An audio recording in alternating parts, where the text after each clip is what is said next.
A stench of demonic beast aura, tinged with the coppery tang of blood, came rushing straight toward him.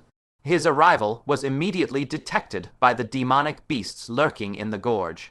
With a deafening roar, a colossal beast at the third layer of the Golden Core Realm, followed by 4 demonic beasts at the first layer of the Golden Core Realm, charged forth with murderous intent.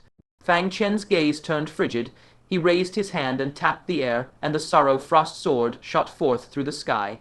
With a series of wet, gurgling sounds, the 4 beast lords collapsed to the ground, one after another. Only the third layer Golden Core Beast Lord, seasoned by countless battles, dodged the strike. It let out a thunderous roar toward the depths of the gorge, seemingly warning its kin of a powerful intruder. No sooner had it finished roaring than the Sorrow Frost Sword pierced through its body, slaying it instantly. The spirit horse's eyes went wide with shock. "So you're this powerful, you lecher, wait no, brother Fang Chen." It thought to itself that Fang Chen's strength was already on par with its master's. Fang Chen gripped his sword and strode forward, not sparing a single glance at the corpses of the beast lords littering the ground. Without turning his head, he ordered, "You two stay behind to harvest the demon cores. Do a good job." He alone charged straight into the deepest parts of the gorge. The spirit horse's eyes glinted with cunning. It raced to the corpse of a demonic beast, used the single horn on its forehead to rip open its belly, and dug out a demon core with its hooves. Little White immediately grew anxious. "You brute with the thick brows and big eyes. Who knew you were so sneaky?" It hurriedly ran to the other demonic beast corpses to harvest their demon cores as well. At the heart of the Sky Severing Gorge, the endless, dark horde of beast lords stretched like an unbroken range of mountains, packing the already narrow gorge so tightly not even a drop of water could pass through. At the center of this horde, 3 humans stood like faint, flickering candle flames in the middle of a surging black tide, at risk of being swallowed whole at any moment. Liang Feiyan's face was deathly pale. The arm holding his sword trembled nonstop, and the sword techniques he unleashed could barely slay even a single demonic beast at the second layer of the Golden Core Realm. One must know he was a cultivator at the third layer of the Golden Core Realm, and he practiced the most powerful offensive cultivation method among the 9 great sects. The reason was simple: his spiritual power was completely exhausted. "Junior Sister Zia, my spiritual power is gone." Liang Feiyan gritted his teeth, pushing his last remaining strength into his sword strikes to force back the oncoming demonic beasts. Something must be commanding this horde of demonic beasts. They were employing a battle of attrition, using the weakest beast lords to continuously drain their spiritual power. The moment their power ran dry would be the moment the hidden puppeteer behind the horde made its move. Zia Keoj slew a beast lord approaching from another direction with a single slash of her sword. She still had some spiritual power left, but it was running dangerously low. Her gaze remained as calm as ever as she spoke. "Our only option is to wait for reinforcements." Jin Zhongming also killed a beast lord, lunging at him from another side with a single punch. He was a body refinement cultivator, so he did not rely on spiritual power, but his physical stamina was already 70 to 80% drained, and he could not hold on for much longer.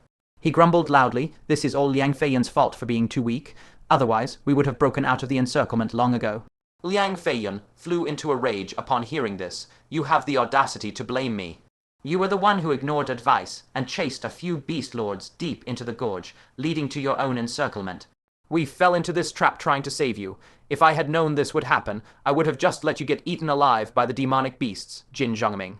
Zia Keoj spoke up. "Now is not the time to argue. Try to slowly break out toward the rear. If reinforcements do arrive, it will lighten the burden on them."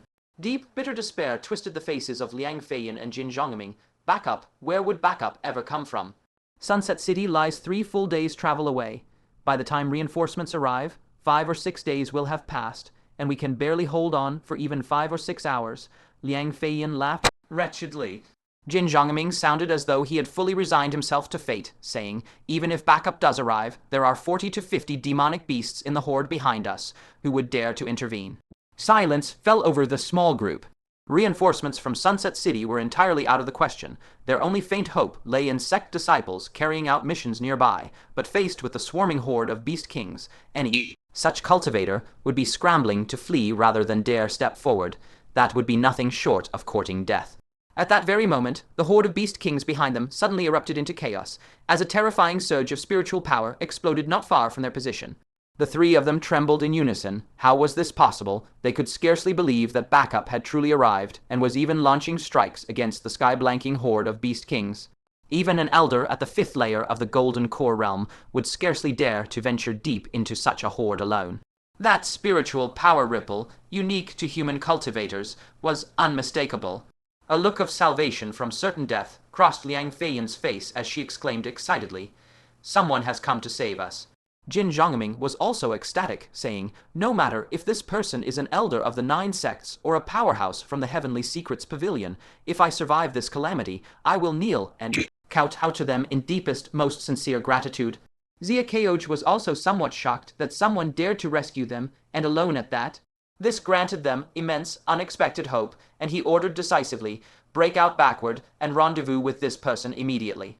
The three forced themselves to summon their remaining strength, fending off the attacks of the demonic beasts in front of them, while slaying the beast kings closing in from behind, retreating backward with immense difficulty. Fang Chen also felt immense pressure facing the dark, swarming horde of beast kings. Though the strength of these demonic beasts was not overly high, with most at the 1st layer of the Golden Core realm and only a tiny number at the 3rd layer, their numbers were far too great. One single misstep, and Fang Chen could easily suffer severe injury. Fortunately, the canyon itself was narrow, and the beast kings were of enormous size. For all their vast numbers, they could not leverage their numerical advantage. Only the 3 demonic beasts at the very front could launch attacks each time, while those behind could only wait idly, unable to reach the target. This was Fang Chen's sole opening. Were they on flat, open ground, if 50 to 60 mountain-sized demonic beasts attacked all at once, he would have no choice but to turn and flee immediately. Heavenly Starfall, Overwhelming Dragon's Regret, Heaven Splitter, Thunder Dragon, Lightning Leg. Fang Chen wielded the Morning Frost Sword, unleashing a variety of cultivation methods. Every strike he landed slew one demonic beast, and soon over a dozen beast kings lay motionless on the ground. Yet the beast kings behind them continued to charge forward, wave after wave, unflinching in the face of death. Fang Chen drew a shallow breath. The spiritual power within his dungeon was significantly depleted. Only then did he gradually realize something was deeply amiss. This was a rotating war of attrition. The beast kings at the 4th and 5th layers of the Golden Core realm were nowhere to be seen, leaving only beast kings of the early Golden Core realm to charge. With this tactic, even a human cultivator at the 5th layer of the Golden Core realm, let alone one at the 7th layer, would be worn to death if trapped amidst the horde of beast kings. There is a high-ranked expert pulling the strings behind this horde of beast kings. I only wonder if it is one of my humankind or a member of the demon clan. Fang Chen narrowed his eyes slightly, a cold glint flashing across his gaze, but a war of attrition is utterly useless against me. Seizing the gap between the Beast King's charges, he took out a spirit-replenishing pill he had refined earlier via pill refining. This elixir, like the rejuvenation pill, was a high-grade 3rd rank elixir. A single pill was enough to fully restore all the spiritual power of an early Golden Core realm cultivator. He tucked it into his mouth, planning to activate it once his spiritual power was nearly exhausted. At the same time, somewhere deep in the Beast King horde, a snake demon with an aura reaching the 5th layer of the Golden Core realm held position at the rear of the horde. 4 figures in black robes sat cross-legged upon its body, their faces covered in dragon-patterned masks, both men and women among their number. 5th layer Golden Core snake demon beneath them had dull, lifeless eyes, no flicker of emotion within them, as though its soul had been entirely stripped away. Elder Sister Wu's puppet technique is truly magnificent enough to match an army of 10,000 on its own. Once we control this Snake Beast King, we can command all the Beast Kings under its rule through it. Among the 4, a woman with a voluptuous figure and wavy long hair sat cross-legged upon the snake's head, clutching a mysterious small black flag in her hand, wispy black fog flickering faintly within its folds. If Lang Qingzhu were present, he would instantly recognize this so-called Elder Sister Wu as Wu Manyue, a puppet technique cultivator whose name struck fear into the hearts of even Heavenly Secret Pavilion disciples. She was a cultivator at the 5th layer of the Golden Core realm who was also a master of puppet techniques. If struck by her spells, one would be turned into a puppet, just like the 5th layer Golden Core python beneath her seat. Not only was their life and death entirely at her mercy, they had no control over their own actions, who would not fear such an unorthodox, fiendish spell. Wu Manyue stretched out a long, slender finger, gently caressing the small black flag as she said, "What a pity I can only control one puppet at a time. If there were no such restriction, I could control every Beast King present, make them slaughter each other, and we would only need to wait for the chaos to end to collect their demon cores one by one." Of course, even now it is not too late. Her bewitchingly crimson lips curled into a faint smirk. 3 perfect scapegoats have just barged into the canyon. Let them expend their strength, slaying these demonic beasts for us. Puppet technique was indeed strange and formidable, but it was not omnipotent. Though she had control over this snake demon leader, she could only order it to gather its subordinate beast kings into this narrow canyon. If she tried to make the snake demon leader order the beast kings to slaughter each other, the spiritually intelligent beasts would never obey the command. It had taken Wu Manyue a great deal of effort to find such a suitable location to gather the beast kings. In the narrow canyon, the beast kings would be trapped when under attack, unable to scatter and flee, forced to be slaughtered by the 4 of them until their spiritual power was exhausted. Though this method would result in at least half of the beast kings escaping once their spiritual power was depleted, there was no other alternative. A cultivator's spiritual power is finite, after all. However, just as they were preparing to strike, they spotted Zia Keoj and his 2 companions barging in, so they adapted their plan on the spot. They ordered the Beast Kings to wage a war of attrition against the 3, using their efforts to reduce the number of Beast Kings. Finally, the 4 of them would strike to kill the remaining Beast Kings, allowing them to claim every single demon core from the Beast Kings in the canyon. At this thought, Wu Manyue licked her voluptuous scarlet lips excitedly. 100 Beast Kings, converted that equals 2,000 merit points, enough to obtain 2 jade talismans inscribed with a nascent soul realm strike. It was well worth expending one of my incredibly precious puppet map banners. The puppet banner she held in her palm was a legacy she had stumbled upon by chance, with only 5 in existence. 3 had been used prior, and in order to get the nascent soul strike jade talismans, she had taken the risk to take out another from the last 2 remaining. But the reward was equally massive. 2 nascent soul strike jade talismans were soon to be hers. The other 3 also had blazing glints in their eyes. One of the disciples hesitated slightly and spoke. Then how do we deal with these 3 9-sects disciples? Wu Manyue said with casual indifference, what else is there to do? Should we leave them alive to compete with us for demonic cores? The 3's expressions turned solemn. She intended to kill them. Wu Manyue chuckled lightly. They exhausted all their spiritual power and died at the hands of demonic beasts, not by our hands. What is there to feel guilty about? Moreover, their strength is not weak. They should also have some demonic cores on their persons. The 3's faces froze for a moment. That was what she said, but even if the 3 9-sects disciples were not killed directly by their hands, they died as a result of their scheme. What difference was there? Wu Manyue's gaze turned frosty. If the 3 of you are so kind-hearted, you can take their place instead. The 3 shrank their necks, not daring to say another word. At that moment, Wu Manyue stood up abruptly, as if sensing something, and looked toward the other end of the canyon, her pretty face shifting slightly. Reinforcements are coming, and they are extremely powerful reinforcements at that. After carefully sensing for a few moments, the tension on her face dissipated, replaced by a sardonic smile. It turned out there was only one person. There was no need to worry anymore. Those Beast Kings are more than enough to slowly grind away all of his spiritual power until he is completely drained. She sat back down with a bright smile, took out a wine flask and a wine cup, poured herself a cup, and raised it in a distant toast toward the other end of the canyon. You had better give it your all, and kill a few more Beast Kings, she tittered softly. In her eyes, a single additional reinforcement was nothing more than a drop in the bucket. He would not be able to rescue the 3 trapped 9-sects disciples, and would also die once his spiritual power was exhausted. Rather than calling him a reinforcement, he was nothing more than free labor working for her. The other 3, however, were somewhat nervous. What if this person's strength was exceptionally high? Wouldn't all the scattered Beast Kings they had painstakingly gathered from all over and herded here end up being a wedding gift for him? While there were many demonic beasts that had broken into the rear area, most of them were scattered, with many at the Foundation establishment realm among their ranks. The 4 of them had expended a great deal of effort to gather all the Beast Kings from various locations, which was how they had achieved their current results. Wu Manyue took a small sip of wine, a wicked smile crossing her face. How high could his cultivation possibly be? Higher than the late Golden Core realm. With this many Beast Kings, even a late Golden Core cultivator would have their spiritual power completely drained alive. In at most 2 hours, this person will be the first to be unable to hold on. He will either exhaust his spiritual power and be killed by the enraged Beast Kings, or run away if he is clever enough. The 3 relaxed. Wu Manyue was extremely skilled at group battles and had vast experience in assessing the combat strength of all parties. If she said 2 hours, then it was almost certainly accurate. Soon 2 hours passed. Wu Manyue had long since put down the wine cup in her hand, her delicate brows furrowed slightly. The development of the situation had exceeded her expectations. Was this person's spiritual power really that abundant? Wait 1 more hour. Even if he was a late golden core martial artist, his spiritual power could not last for 3 full hours. Another hour passed, and the battle at the other end of the canyon was still ongoing. The Beast Kings seemed to have grown afraid, and were actually retreating toward their side. Wu Manyue could no longer sit still at all.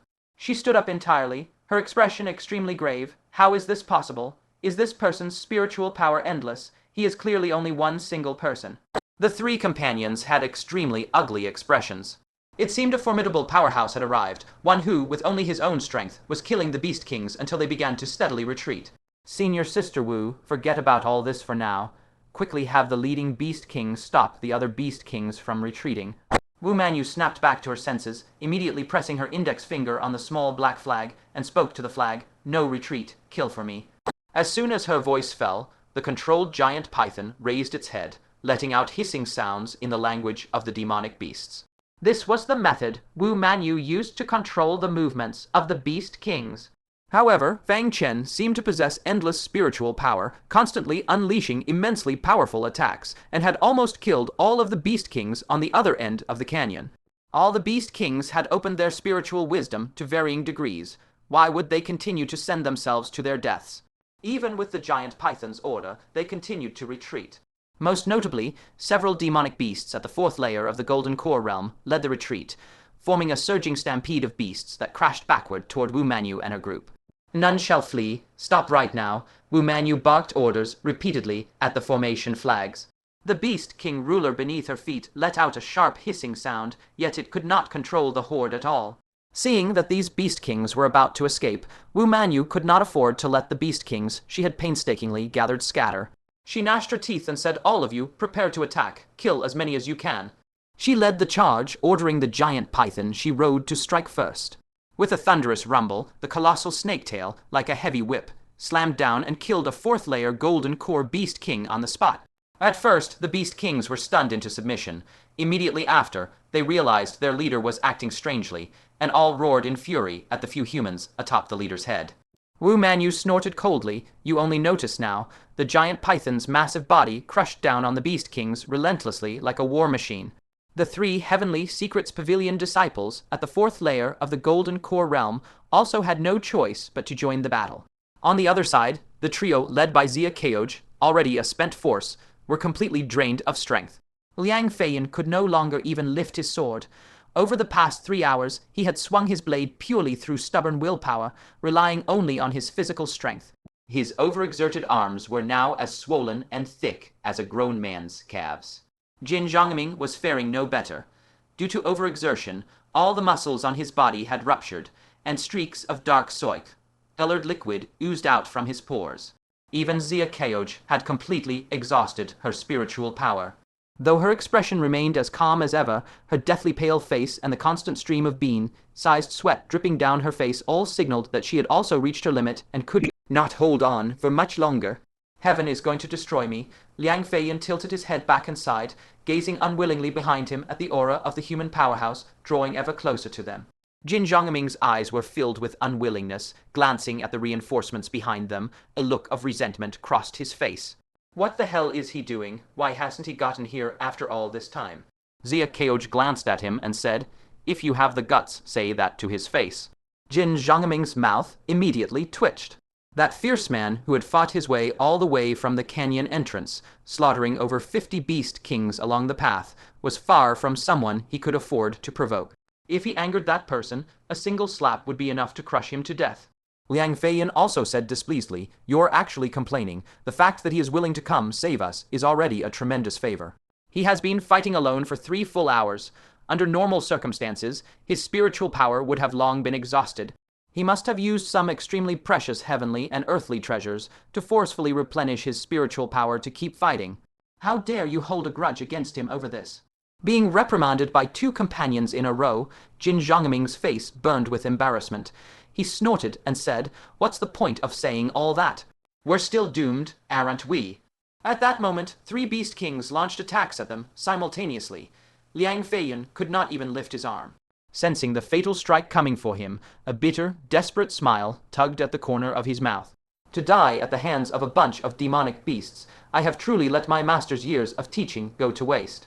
Zia Keoj also sighed softly, a hint of helplessness in her eyes. They were so close to success.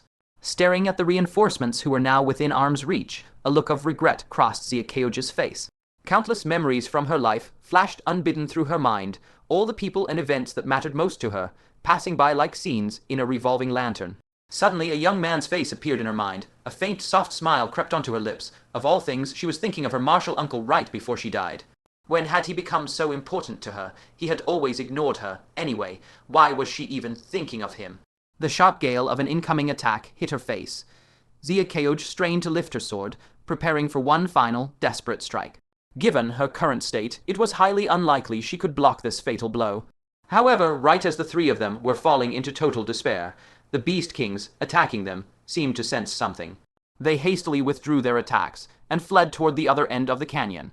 The three of them froze for a moment, only then realizing that all the Beast Kings were already retreating. The 5 or 6 Beast Kings remaining on their side did not dare to linger and fight Fang Chen even for a moment upon seeing this, and all scattered in a panicked rout. The other end of the canyon, which had blocked their path for half a day and pushed them to the brink of death, was finally open. A glance across the area revealed countless Beast King corpses strewn across the ground, rising and falling like rolling hills. Also coming into their view was a tall, slender figure standing atop the pile of demonic beast corpses, one hand held behind his back, the other gripping a sword. The three looked up at the figure and were instantly overwhelmed by shock. The man was covered head to toe in blood, as if he had just walked out of a pool of blood. His clothes, hair, and face were all drenched in blood. Standing atop the endless sea of Beast King corpses, he looked like an unparalleled god of slaughter. They could scarcely believe it. The beast tide that the three of them had joined forces to break through with great difficulty had been completely slaughtered by him alone, with nothing but a single sword. Liang Feiyan swallowed hard, stunned for a long while before he came back to his senses. He hastily, and with great difficulty, lifted his other arm, saluting with one hand. "This junior is Liang Feiyan. Thank you for saving our lives, senior." Having been rescued in one fell swoop, Jin Zhongming was instantly overwhelmed with gratitude. He clenched his fists in a heavy salute and boomed, "Senior, I, Jin Zhongming, shall never forget your great kindness for as long as I live." Zia Keoj also dared not be negligent. She bowed deeply and said, "Zia Keoj thanks the senior for rescuing us. I do not know your esteemed name, but I shall definitely ask my master to visit your residence in person to express our gratitude later." In such a desperate situation, even a powerhouse at the 7th layer of the Golden Core realm would likely sigh helplessly at the sight of these demonic beasts, completely unable to mount a rescue. The difficulty of saving them was comparable to ascending to the heavens. This debt of gratitude was so heavy that it could never be repaid with mere words of thanks. "There is no need for such formalities," Fang Chen spoke, only then realizing that his voice had gone hoarse. After 3 consecutive hours of life, and death-fierce battle, his Kai and blood had remained at their most vigorous state. As time dragged on, his 5 senses were affected. Not only was his voice hoarse, but his hearing and vision were also slightly impaired. Fortunately, the problem was not severe. He leaped off the back of the demonic beast, darted over to Zia Keoj, and carefully examined her. Finding that she only had a few superficial wounds and no serious injuries, he breathed a faint sigh of relief. "It is good that you are unharmed," Fang Chen said. Liang Feiyan and Jin Zhongming exchanged glances. Why did it sound like this senior had come specifically to rescue Zia Keoj? When they thought of Zia Keoj's status as the #1 talent in the entire 9 sects domain, they immediately understood. For someone of Zia Keoj's standing, it was only natural that a senior would risk their life to save her. Zia Keoj was also somewhat confused. Judging by the voice, she had no impression of knowing such a senior in her memory, but that did not stop her from expressing her gratitude. "Thank you, senior." Fang Chen could not help but feel both amused and frustrated. Just because his voice was hoarse, they could not recognize him. However, this was clearly not the time to reminisce about old times. The Beast Kings had been frightened into retreat by his slaughter. How could he let such a heaven-sent meritorious opportunity slip through his fingers and allow them to escape? Once they fled the canyon and scattered in all directions. Where would he find them then? "Can you still fight?" Zia Keoj shook her head. This junior's spiritual power is completely exhausted. Liang Feiyan even lifted up her arm that was swollen beyond recognition. Their hearts were also eager. If they followed the senior to hunt down the Beast Kings, they would be able to get at least a few demon cores. But they were truly too badly injured to move. Fang Chen nodded, then took out 2 spiritual replenishment pills and handed them to Xia Keoj and Liang Feiyan, respectively. Take these, and follow me to hunt down the Beast Kings. Liang Feiyan hesitated slightly. Liang Feiyan did not yet know what kind of medicinal pill this was, but Xia Keoj swallowed it immediately without the slightest hesitation. If this person had wanted to harm her, he would never have gone through such great danger to rescue her in the first place. Seeing that Xia Keoj had taken the pill, Liang Feiyan also stopped hesitating and swallowed it down. The next instant he cried out in shock, my spiritual power is fully restored." A hint of surprise also appeared on Xia Keoj's usually calm and unruffled pretty face. She realized that in just a few breaths of time, the spiritual power in her previously empty golden core had already recovered by 70 to 80%. She could not help but ask curiously, "Senior, what is this medicinal pill?" It could actually instantly restore all the spiritual power of Liang Feiyan, who was at the early stage of the golden core realm, and even restore 80% of her own spiritual power as someone at the middle stage of the golden core realm. It was simply unbelievably magical. Fang Chen said, "We will talk about it later. Follow me to slaughter the beast tied first. This opportunity cannot be missed." Liang Feiyan was instantly overjoyed. The senior was so powerful that there was no danger at all following him. This was not slaying beast kings at all. It was clearly picking up free demon cores. Xia Keoj also nodded. Earlier, these beast kings had trapped them so thoroughly that they had nowhere to flee to the heavens and no path to escape to the earth. Now it was their turn to strike back. "Wait a moment, senior. Where is mine?" Jin Zhongming immediately grew anxious when he saw this. This was a heaven-sent opportunity to get free benefits. Both Xia Keoj and Liang Feiyan had gotten the chance, but he had been left out. Fang Chen glanced at him indifferently. "You are a body refinement cultivator. Would a spiritual replenishment pill even be of any use to you?" Jin Zhongming hurriedly said, "Senior, you may not know this.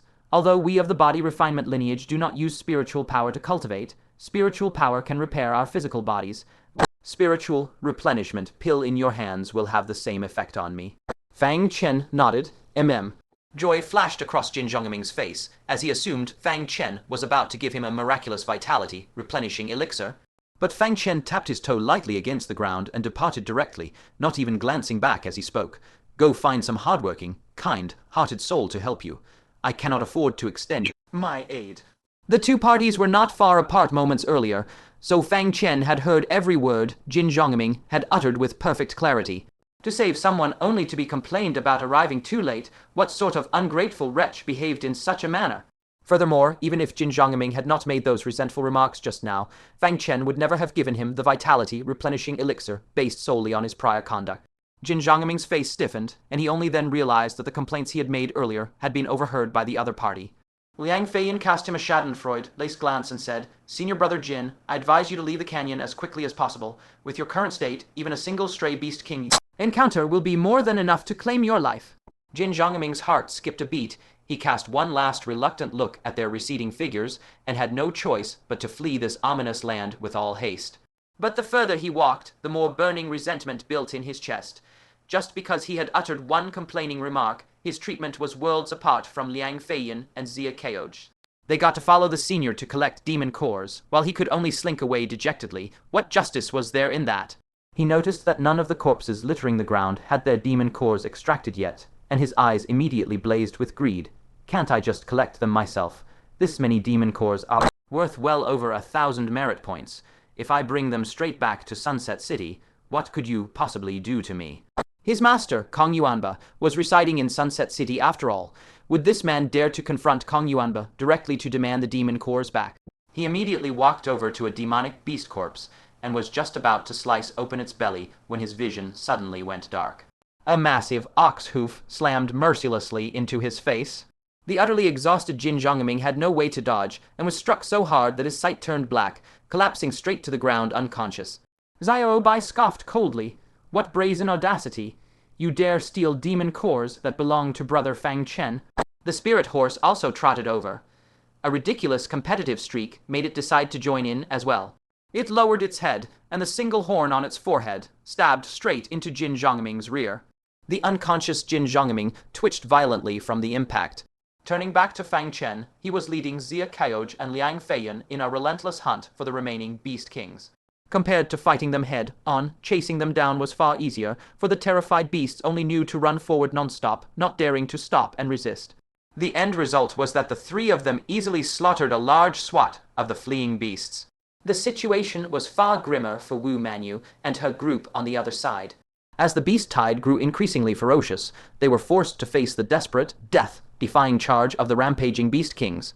Apart from Wu Manyue, who was faring slightly better, the other three had sustained severe injuries and were lying prone on the cliff, completely stripped of combat strength. The outnumbered and overwhelmed Wu Manyue eventually exhausted her spiritual power as well, unable to hold the line any longer.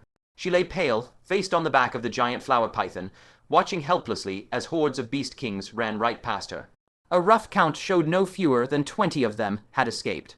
"Damn it, what in the world is happening here?"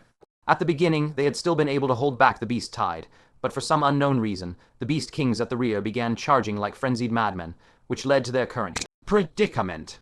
At that moment, a low cry rang out. "Senior, there is still a golden core 5th layer beast king over there." Wu Manyue lifted her head at the sound, and only then spotted 3 blood-soaked figures hunting down the last few remaining beast kings. She immediately understood why the beast kings had gone berserk, and snapped in fury. "You are the ones who caused this entire mess." Fang Chen had just finished slaying the last demonic beast when he suddenly heard a human voice. He immediately looked over warily and spotted a giant flower python with dull, lifeless eyes, on whose back lay an extremely curvaceous figure in a black robe wearing a mask. He thought for a brief moment, then realized the truth and said, "No wonder the demonic beasts knew to use rotating wave attacks. It turns out you were the one pulling the strings behind the scenes." He had sensed something was amiss long ago. When had demonic beasts ever become proficient in military tactics? Now that he saw this mysterious human and the clearly controlled beast king beneath her, everything clicked into place immediately. Wu Manyue said furiously, "I haven't even blamed you yet. We could have wiped out all these demonic beasts originally, but 20 of them escaped entirely because of you." When Fang Chen heard that, he immediately felt a sharp pang of regret. 20-something beast kings, that was 400 merit points gone just like that. He snapped back in anger. "How can you be so useless? You are controlling a golden core 5th layer beast king leader, and you still let all of them escape." Wu Manyue was so enraged that she slammed her palm against the python's head and stood up, her chest heaving violently. "I'm useless. Do you have any idea how ferocious the death throes of those beast kings were after you started slaughtering them? Never mind a mere golden core 5th layer demonic beast leader. Even a golden core 6th layer expert would not have been able to hold them back." Fang Chen said with a frigid expression, "Do you have no brain? Who told you to block them head on? Just have this python collapse the canyon walls and block the exit. Wouldn't that solve the problem?" Wu Manyue froze immediately. That actually sounded like an immensely reasonable plan. Her face flushed bright red with embarrassment, and she immediately changed the subject in a fit of shame and anger. "None of your business. We spent several days and exhausted all our efforts to lure these demonic beasts to the canyon. Leave this place immediately and hand over all the demon cores you have collected. Every single one of them belongs to us. You are not allowed to take even a single core away." She had nearly gotten Xia Keoj killed, and Fang Chen had not yet settled that score with her. Yet she had the gall to demand the demon cores. Fang Chen said coldly. Wu Manyue narrowed her eyes, "Or else you shall taste the agony of being hunted down by a 5th layer golden core realm demonic beast." As she flicked a finger toward the small black flag in her hand, the dazed giant python abruptly raised its head high, flicking its scarlet forked tongue, and exuded a terrifying aura of the 5th layer of the golden core realm. Xia Keoj and Liang Feiyan both wore solemn expressions. A beast king at the 5th layer of golden core realm was unfathomably powerful, not to mention Wu Manyue and 3 other mysterious human cultivators were also present. With just the 3 of them, just as this thought crossed their minds, Fang Chen suddenly let out a low shout, soul-piercing thorn, a tangible soul spike viciously stabbed into the flower python's soul. It immediately wailed in agony, its massive body crashing to the ground with a deafening rumble. Wu Manyue, who was standing atop its head, was violently thrown flying. Only by drawing on the last dregs of her spiritual power did she stagger and stabilize her figure. "What is wrong with you?" Gazing at the flower python rolling all over the ground, which soon ceased struggling, Wu Manyue was seized by shock. She hastily channeled spells into the small black flag, only for it to abruptly explode with a loud bang. The flying shards slammed hard into her body. This time she was not spared, blasted flying by the blast's residual force. A large section of her robe over her chest was blown open, revealing strips of eye-catching fair skin. The flower python's soul had already been damaged when it was under control, so how could it withstand a soul-piercing thorn? Its soul was destroyed on the spot. The moment the flower python died, the formation flag used to control it self-destructed. Fang Chen lifted his sword, resting it against the fair neck of the injured Wu Manyue, who was completely drained of spiritual power. It seems I will not get to taste the fate of being hunted by a fifth-layer golden core demonic beast, but you, on the other hand, can taste what it is like to be hunted by me. The three people clinging to the cliff edge were startled and hurriedly jumped down, bowing with cupped fists to beg for mercy. Senior, please show mercy. We want none of the demonic beasts here. They all belong to you, Senior.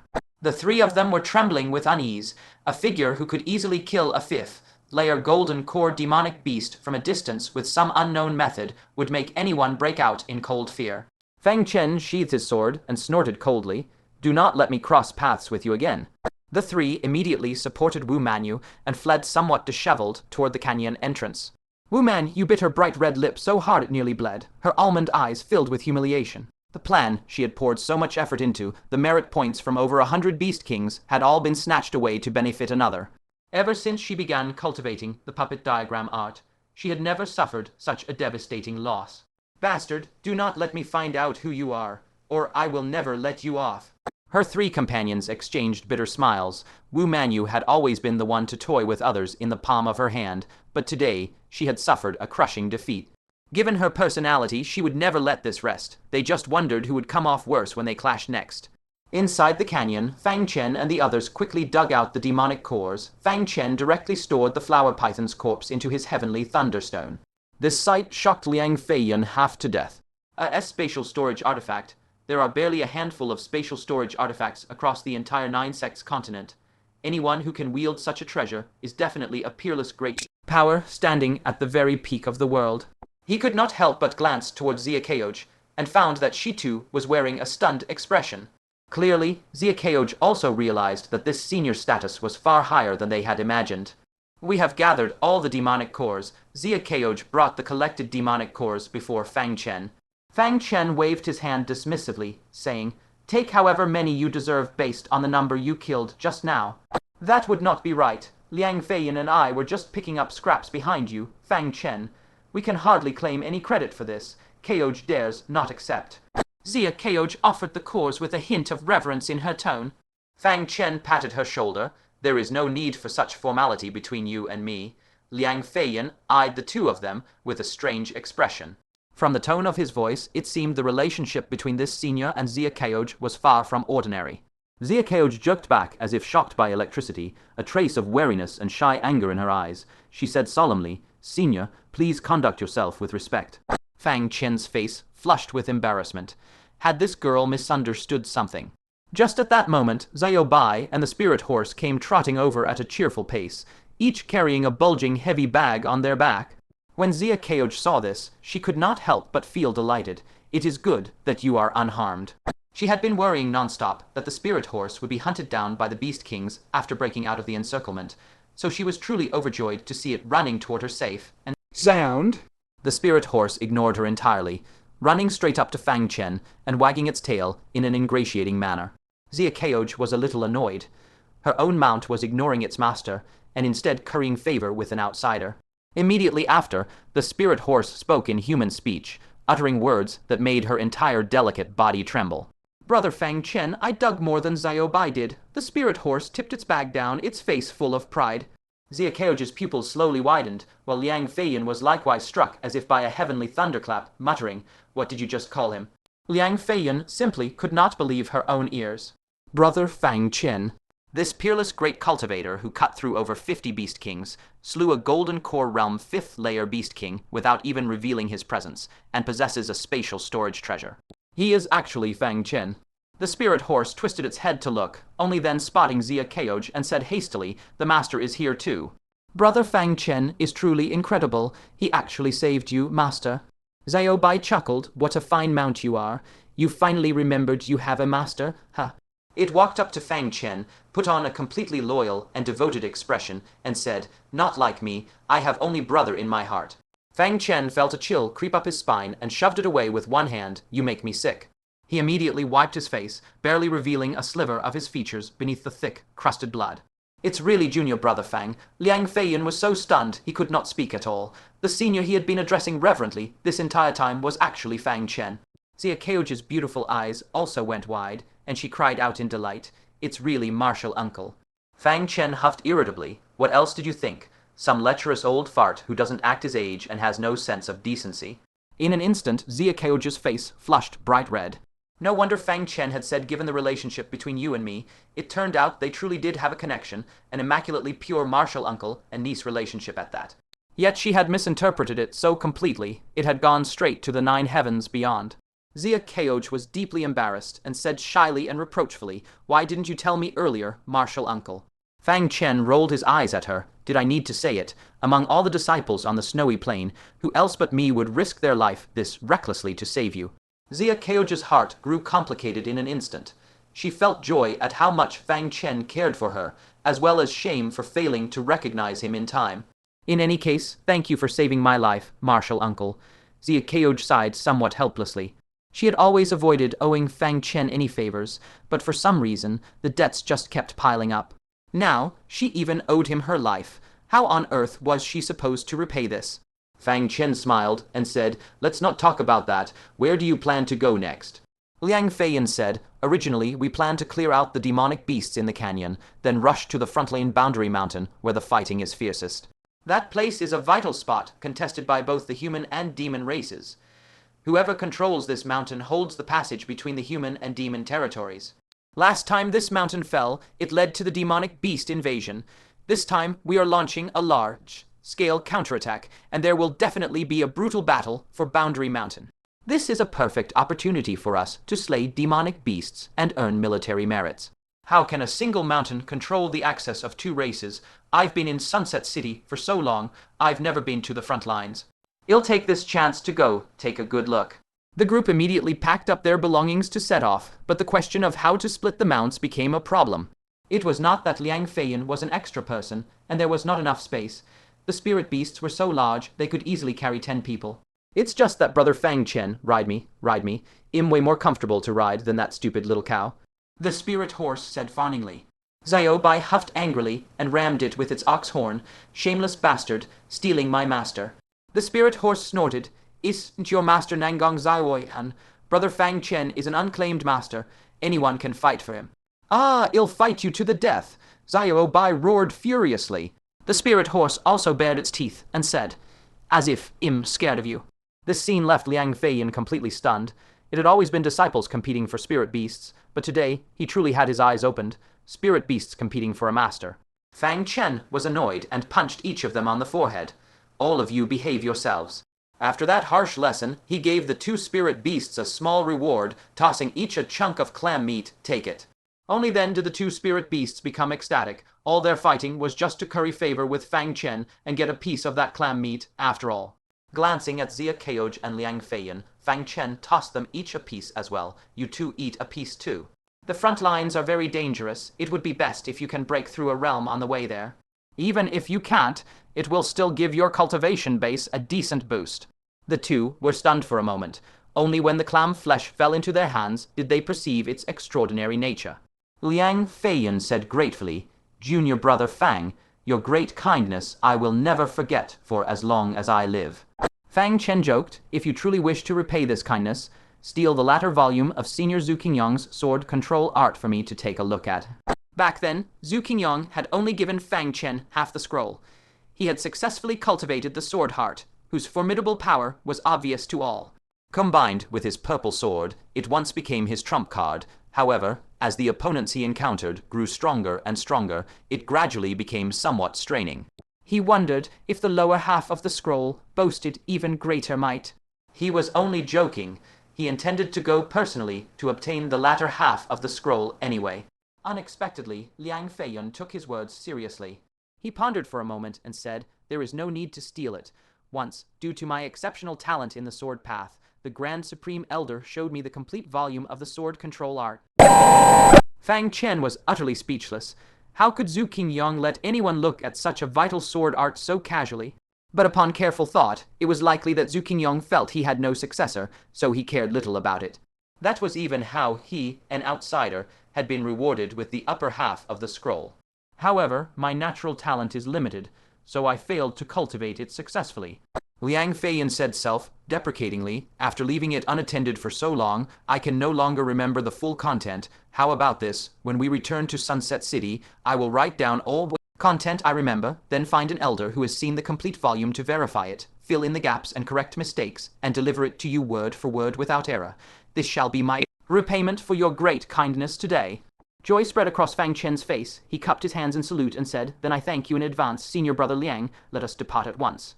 He could barely wait to complete the frontline mission quickly and return to Sunset City as soon as possible. Senior Brother Liang and I will ride Xiao Bai. Zia Keoj, you should still ride your own spirit horse. Though this spirit beast is large, the proper distinction between men and women must be observed, after all, so this arrangement is the most suitable. But Zia Keoj shook her head and said, Senior Brother Liang should ride the spirit horse instead. I will ride Xiao Bai with Martial Uncle. A strange look crossed Liang Feiyan's face. Zia Keoj was actually offering to ride the same mount as Fang Chen. Was she so unconcerned about arousing suspicion? Under his gaze, Zia Keoj said calmly, This spirit horse no longer recognizes me as its master. Whoever wants to ride it can ride it. Liang Feiyan was speechless. Since when was Zia Keoj such a petty person? If she wanted to ride with Junior Brother Fang, she could just say so directly. At this, Fang Chen hesitated for a moment. Considering how pressed they were for time, he said, Fine, Xiao Bai's back is wide anyway, I will just keep my distance from her. Each of them leaped onto their mounts. Stepping over the strewn, endless corpses of beast kings, they headed toward the outside of the canyon. Fang Chen took the chance to count his own demon cores. From the battle in the canyon, he had obtained more than 60 demon cores. Adding the 40 he had obtained previously, he now had a full 100 demon cores. The speed of this accumulation was so fast that even Fang Chen himself was somewhat shocked. He could not help but sigh. I really ought to thank that woman just now. Almost all the beast kings that broke through the defense line were gathered here by her. It is only a pity that she was far too useless, letting more than 20 of them escape. Liang Feiyan gave a bitter smile. Only Junior Brother Fang would dare to call a disciple of the Heavenly Secrets Pavilion useless. A disciple of the Heavenly Secrets Pavilion. A look of surprise crossed Fang Chen's face. Liang Feiyan said, It seems Junior Brother Fang is not yet aware. Many disciples of the Heavenly Secrets Pavilion have gotten involved in this matter. We encountered one earlier who was single-handedly chasing down a group of demonic beasts at the 4th and 5th layers of the Golden Core Realm. Would you believe me if I told you that? Zia Keoj nodded gently, confirming Liang Feiyan's statement. We did see that person from afar. Their strength is extremely formidable. Fang Chen stroked his chin and said thoughtfully, If there is no second group of powerful demonic beasts at the 4th and 5th layers of the Golden Core Realm on this snow plain, then the person you saw was most likely me. The air suddenly froze for a moment. Liang Feiyan stared at Fang Chen dumbfounded, his mouth opening and closing, but no words came out. He could not find the words to describe his current mood at all. The powerful expert from the Heavenly Secrets Pavilion that the three of them had marveled at back then was actually Fang Chen. Zia Keoj was stunned for a moment, then burst into laughter. I almost forgot. What Martial Uncle is best at is not medical skills, nor martial Dao, but hiding his true strength. It seemed that every time they met, Martial Uncle would give her a fresh, new impression. No matter how well you thought you knew him, there would always be a completely new side of him revealed to you. Fang Chen was still mulling over in his heart whether the group led by Jian Linyuan he had met earlier were also disciples of the Heavenly Secrets Pavilion. Hearing Zia Keoj's teasing, he gave a dry laugh. Is Keoj not also one who hides her true strength? Zia Keoj shot him a confused look. Fang Chen turned his head to look at the spirit horse riding alongside them and asked, What did you call me just now? The spirit horse's eyes widened. Brother Fang Chen, was it even earlier? Let me think, Lecher, that's what the master called him. It has nothing to do with me. The spirit horse very unceremoniously threw Zia Keoj under the bus. Fang Chen looked at Zia Keoj with a half-smirk. Gossiping about your martial uncle behind his back like this. That is quite different from how you usually carry yourself, isn't it? Liang Feiyan at the side clicked her tongue in amazement, as if she were seeing Zia Keoj in an entirely new light. Zia Keoj was famously tranquil and otherworldly, unshaken by joy or sorrow, like an immortal maiden untouched by mortal affairs. She would never stoop so low as to gossip about others behind their backs. Xiaoqiu's delicate figure stiffened slightly, and she scolded the spirit horse softly. When did I ever slander martial uncle like that? What I said was clearly. She trailed off, unable to finish. Evidently, whatever she had said was not much kinder either. The spirit horse tucked its neck in and smacked its own head with a hoof. Right, not lecher. It's gentlemen among the flowers. PFFD Fang Chen nearly spat out a mouthful of old blood. Was there even any difference between the two terms? The latter was merely phrased less crudely, that was all. Xiaoqiu's face flushed bright red, her rosy lips pressed tightly together, overwhelmed with embarrassment. This was the first time in her life she had ever complained about someone, and she had only done so to the spirit horse, yet word got out immediately. The amount of face she had lost in this single day was more than the total of the past 10 years combined. She murmured in a low voice, "It is not as if I was slandering martial uncle. Right, there truly are far too many beautiful women around him." As soon as Liang Feiyan heard that, she smacked her thigh and gnashed her teeth. "Junior sister Xia, you have finally spoken the truth. The number of stunning beauties around junior brother Fang just keeps coming one after another. Calling him a gentleman among the flowers is by no means a false accusation." Fang Chen laughed and cursed at them lightly, raised a hand to pat Xiao Bai's head, and quickly urged it to set off at once. 7 days later, after a long and arduous trek, Fang Chen finally arrived at the front line. But the scene that greeted his eyes left him utterly stunned. An ancient city wall, 100 zhang tall and piercing straight into the clouds, stretched for 1,000 lie to the left and right with no end in sight, like a primeval giant serpent coiled across the horizon. The wall was covered in mottled scars of time, crisscrossed with massive marks of destruction, and dotted with dark, dried bloodstains that had persisted for untold ages. Could humans have built this? Tremendous shock surged in Fang Chen's heart. Liang Feiyan also stared at the city wall with awe in his eyes and said, "Of course not." If it was merely 100 zhang tall wall surrounding a single city, humans would certainly be capable of that.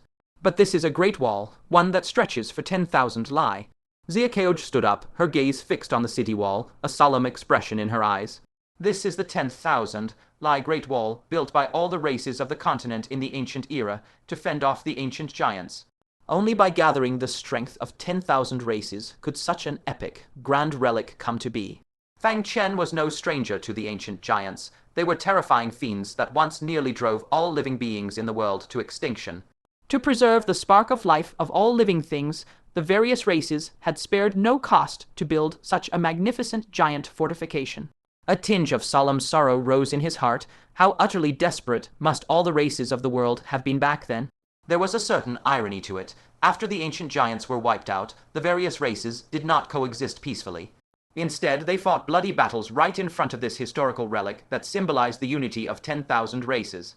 "That mountain in the middle is the boundary mountain," Xiaoqiu pointed. Fang Chen followed the direction of her finger, and a towering snow mountain, also 100 zhang tall, came into view. The belly of the snow mountain had been hollowed out and fashioned into a gate that could be closed, to make it easier for the living beings of the 10,000 races to dispatch troops back in. Old days, it served as the city gate. Due to the passage of countless years, the gate had long since rotted away and been destroyed. Many human powerhouses were currently guarding the pass at the site of the old gate. Because the gate was narrow, only one demonic beast could pass through it at a time, while it could accommodate a dozen or so humans at once. Thus, the human race held a great advantage in guarding this spot, giving it the momentum of one man holding the pass against 10,000. The demonic beasts were not to be underestimated either. While they could not pass through the gate, those skilled at climbing could scale the 100 zhang boundary mountain. Thus, human powerhouses patrolled every inch of the boundary mountain, and clashes broke out constantly, making it clear that both sides were still fiercely contesting control of the mountain. At that moment, a sudden roar shook the summit of the boundary mountain. Fang Chen and the others immediately looked over, and saw that a group of extremely agile ape-type demonic beasts had successfully broken through the defensive line and climbed over the boundary mountain at its peak. They were quite numerous, 7 or 8 in total. As soon as they landed, they immediately scattered and plunged deeper into human territory in different directions. The human warriors below the boundary mountain reacted quickly and gave chase one after another, but these mountain-sized apes were not clumsy despite their massive builds. On the contrary, they remained astonishingly agile. Among the pursuing human warriors, only 2 managed to catch up and engage 2 of the apes in battle. The remaining 5 continued to flee in all directions. A faint smile flickered in Fang Chen's eyes. What a coincidence. There are 6 beast kings at the first layer of the Golden Core realm. Let us compete to see who claims more demon cores. A flicker of competitive intent crossed Liang Feiyan's face. Before this moment, he had never dared to harbor thoughts of matching Fang Chen. The sight of Fang Chen cutting through 50 beast kings, his entire form drenched in blood, had stood like an insurmountable high wall, daunting enough to make him shrink back. Things were different now. Over the past 7 days, aided by the muscle flesh, he had successfully broken through to the 4th layer of the Golden Core realm. Though he was still no match for Fang Chen, he now possessed some capital to compete. Liang Feiyan was the first to give chase, targeting one of the ape demonic beast kings. Xia Keoj, meanwhile, patted Zio Bai on the back, used the momentum to leap into the air, and grinned playfully at Fang Chen. If Martial Uncle wins, I will never call you the gentleman of flower fields again. The corner of Fang Chen's mouth twitched. He thought to himself that this nonsense was far from over. Shaking his head, he locked onto a rapidly fleeing ape demonic beast king, unleashed a casual sword control technique, and without even glancing to see the result, sped off after another ape demonic beast king. Thunder Dragon Lightning Leg, he finished off the target with a single kick, then immediately turned his gaze to another beast king. Liang Feiyan successfully slew his targeted beast king. To everyone's surprise, Xia Keoj also cut down 2 in quick succession, leaving only the final ape demonic beast king alive. Locked on to by all 3 humans at once, it was so terrified its scalp crawled. What was happening? It had barely crossed the Great Wall when it encountered 3 formidable human powerhouses, and 5 of its 6 companions had been slaughtered in the blink of an eye.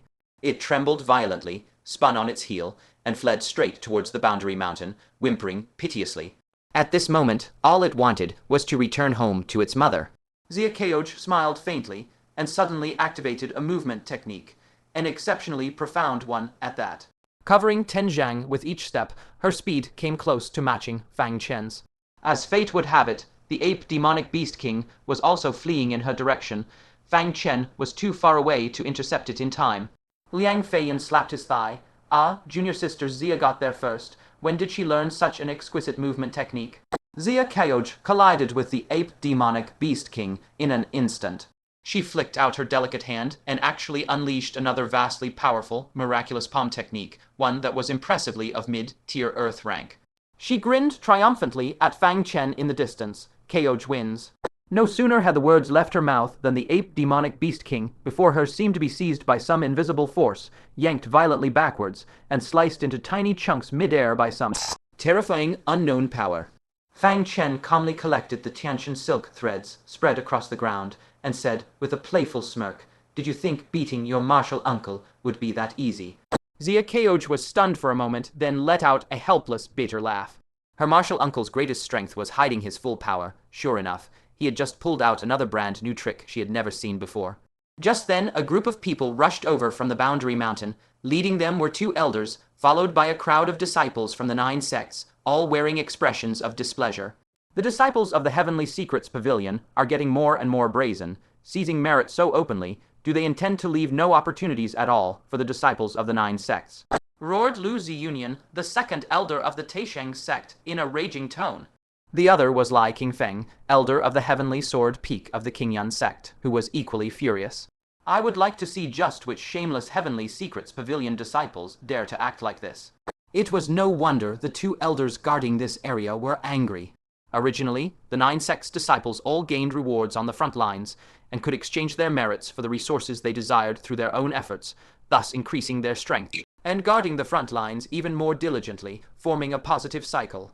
However, many Heavenly Secrets Pavilion disciples did not follow the rules, secretly stepping in to steal Beast Kings.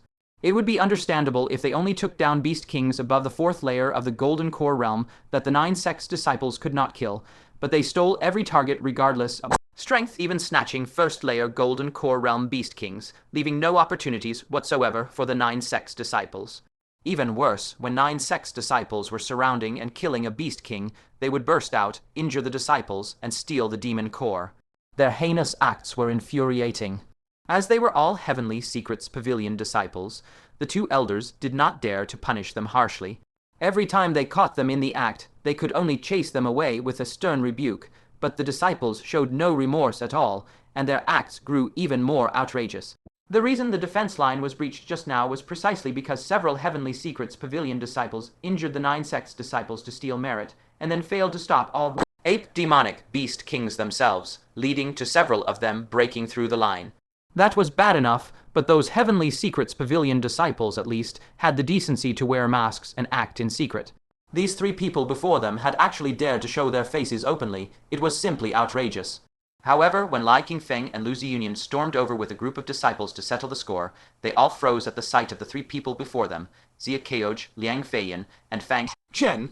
Lai Qingfeng's furious expression instantly turned to delighted surprise. "Oh, so it's you three? You slew the Beast Kings so quickly. We thought you were Heavenly Secrets Pavilion disciples." It was no wonder they mistook the three for Heavenly Secrets Pavilion disciples. Those 6 ape demonic Beast Kings had all been slaughtered in a mere 2 to 3 breaths' time, a feat far beyond the capabilities of ordinary 9 sects disciples. It was only when they drew near that they realized the ones who had acted were none other than the number 1 prodigy of the 9 sects, Zia Keoj, and the top 5 ranked prodigy Liang Feiyan. Lu Ziyunian sized him up and asked, "Keoj, what realm have you reached now?"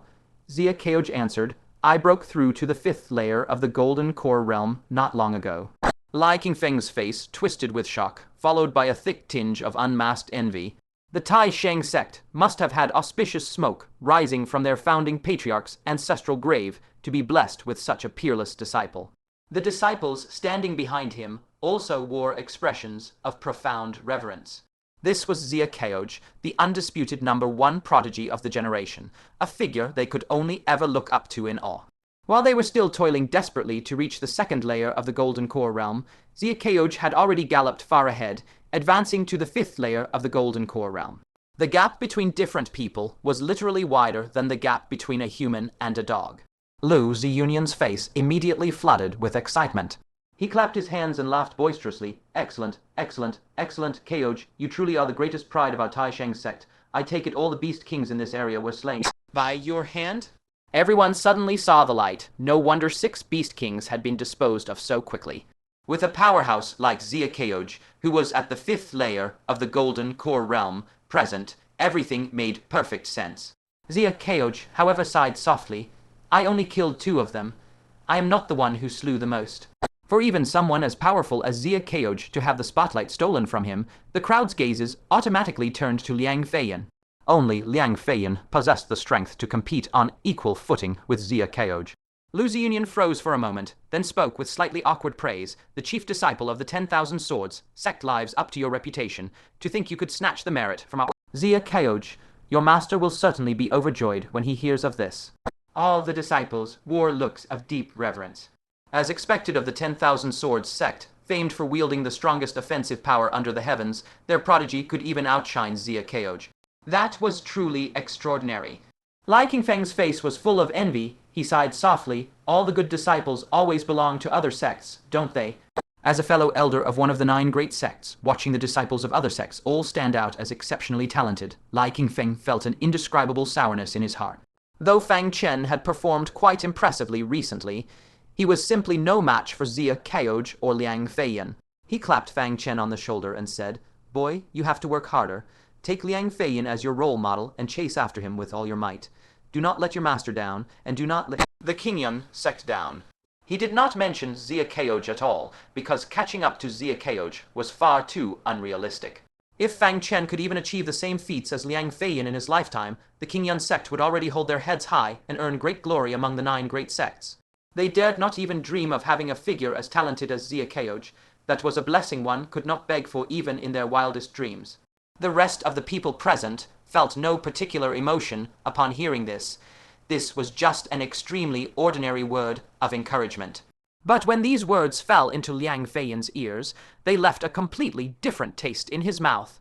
He quickly cupped his fists in salute and smiled bitterly. "Senior Lai, how can you humiliate me like this? I am in no way qualified to be junior brother Fang's role model. If anything, Fang Chen should be my role model. There is no way I am fit to set an example for him." There was only one way for Fang Chen to reach the same level as him. Fang Chen would have to cripple his own cultivation first. Lai Qingfeng nodded approvingly and said, "You are quite humble. With the performance you have put on today, you deserve every bit of praise we can give you." Liang Feiyan dared not let them continue misunderstanding any longer. He bowed repeatedly with his fists cupped and said, "Senior Lai, Senior Lu, all fellow junior brothers and sisters, I only slew 1 Beast King. The remaining 3 were all killed by junior brother Fang. I should be the one learning from him." All dozen or so people present froze on the spot, dumbfounded. Lucy Union stared blankly and asked, "Are you saying the one who outshone our Keoj is this boy Fang Chen?" Liking Feng also felt a little dazed and said, "It must be Fang Chen's good luck, right? No matter how I think about it, it is impossible for Fang Chen to surpass Zia Keoj." Zia Keoj spoke up at this moment, saying, "The three of us held a fair competition to see who could kill the most beast kings. Martial Uncle Fang's skills are far superior, both senior brother Liang and I admit defeat wholeheartedly." The crowd fell silent again for a few moments. Pairs of eyes turned to Fang Chen with strange, disbelieving expressions. A fair competition, and Fang Chen could outshine Zia Keoj. Liang Feiyan laughed loudly and said, "All of you seem to have a very deep misunderstanding of junior brother Fang's strength. At the very least, I am no match for junior brother Fang." The crowd was thunderstruck. Liang Feiyan, the renowned, prestigious prodigy of the current generation, actually admitted he was inferior to Fang Chen. Lai Qingfeng's beard trembled as he asked in disbelief, "Fang Chen, is this true?" The Qingyun sect would be laughing in their sleep if they could get a disciple as talented as Liang Feiyan. Now he was being told that the Qingyun sect had a disciple even stronger than Liang Feiyan.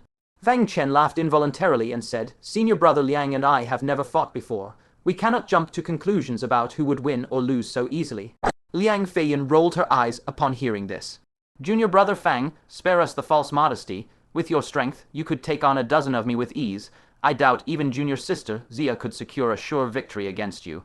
Though Zia Keoj had broken through to the 5th layer of the Golden Core realm, Fang Chen had previously used a fearsome secret technique to slay a python demonic beast of the same cultivation level. With a single eerie strike, if the two were to clash, the outcome was truly impossible to predict.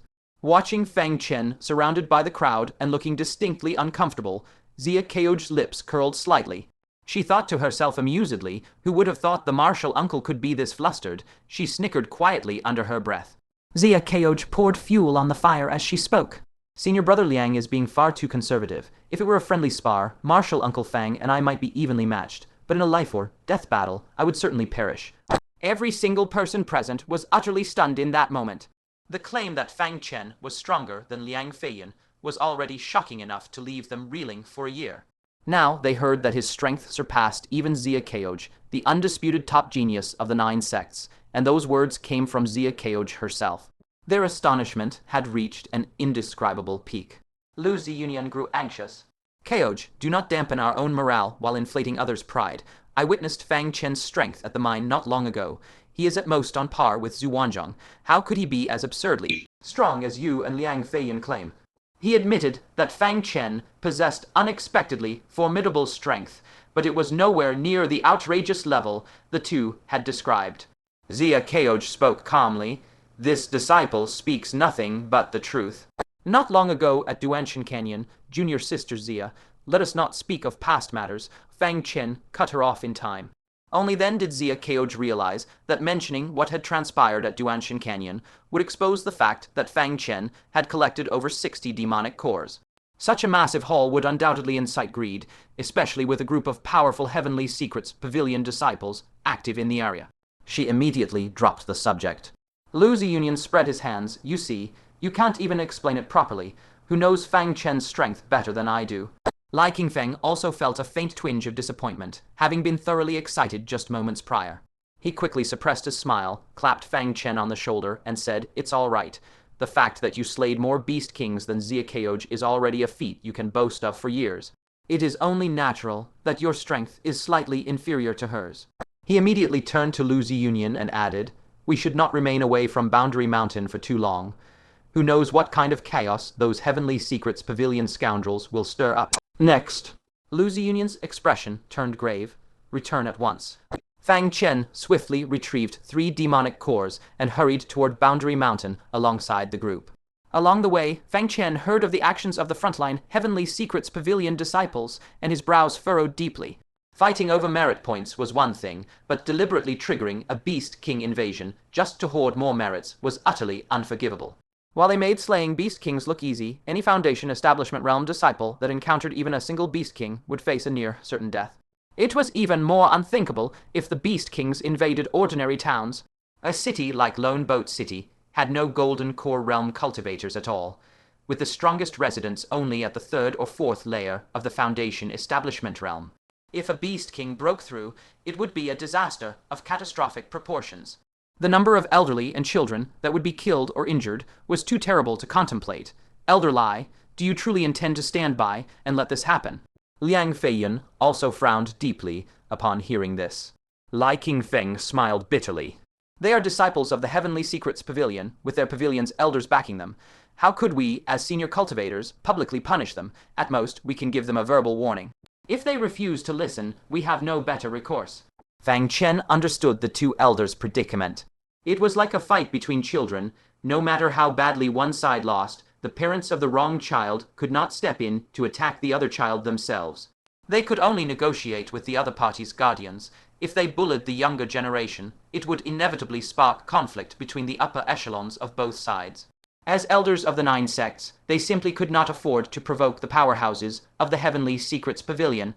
He stroked his chin and said, if our disciples take action instead, then no matter the outcome, the Heavenly Secrets Pavilion will have no grounds to protest, right?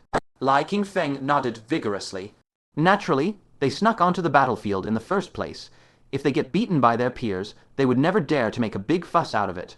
What's more, even if their elders wanted to back them up, they would lose too much face to quarrel with juniors like you. Lu Ziyunian, who stood beside him, quickly waved his hand to cut him off. Such unrealistic talk should not be spoken aloud, he thought. If the Heavenly Secrets Pavilion disciples heard it, they would mock the 9 sects for only being able to comfort themselves with delusions.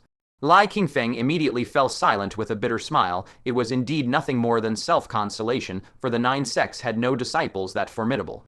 If they did, the Heavenly Secrets Pavilion disciples would never dare to act so recklessly.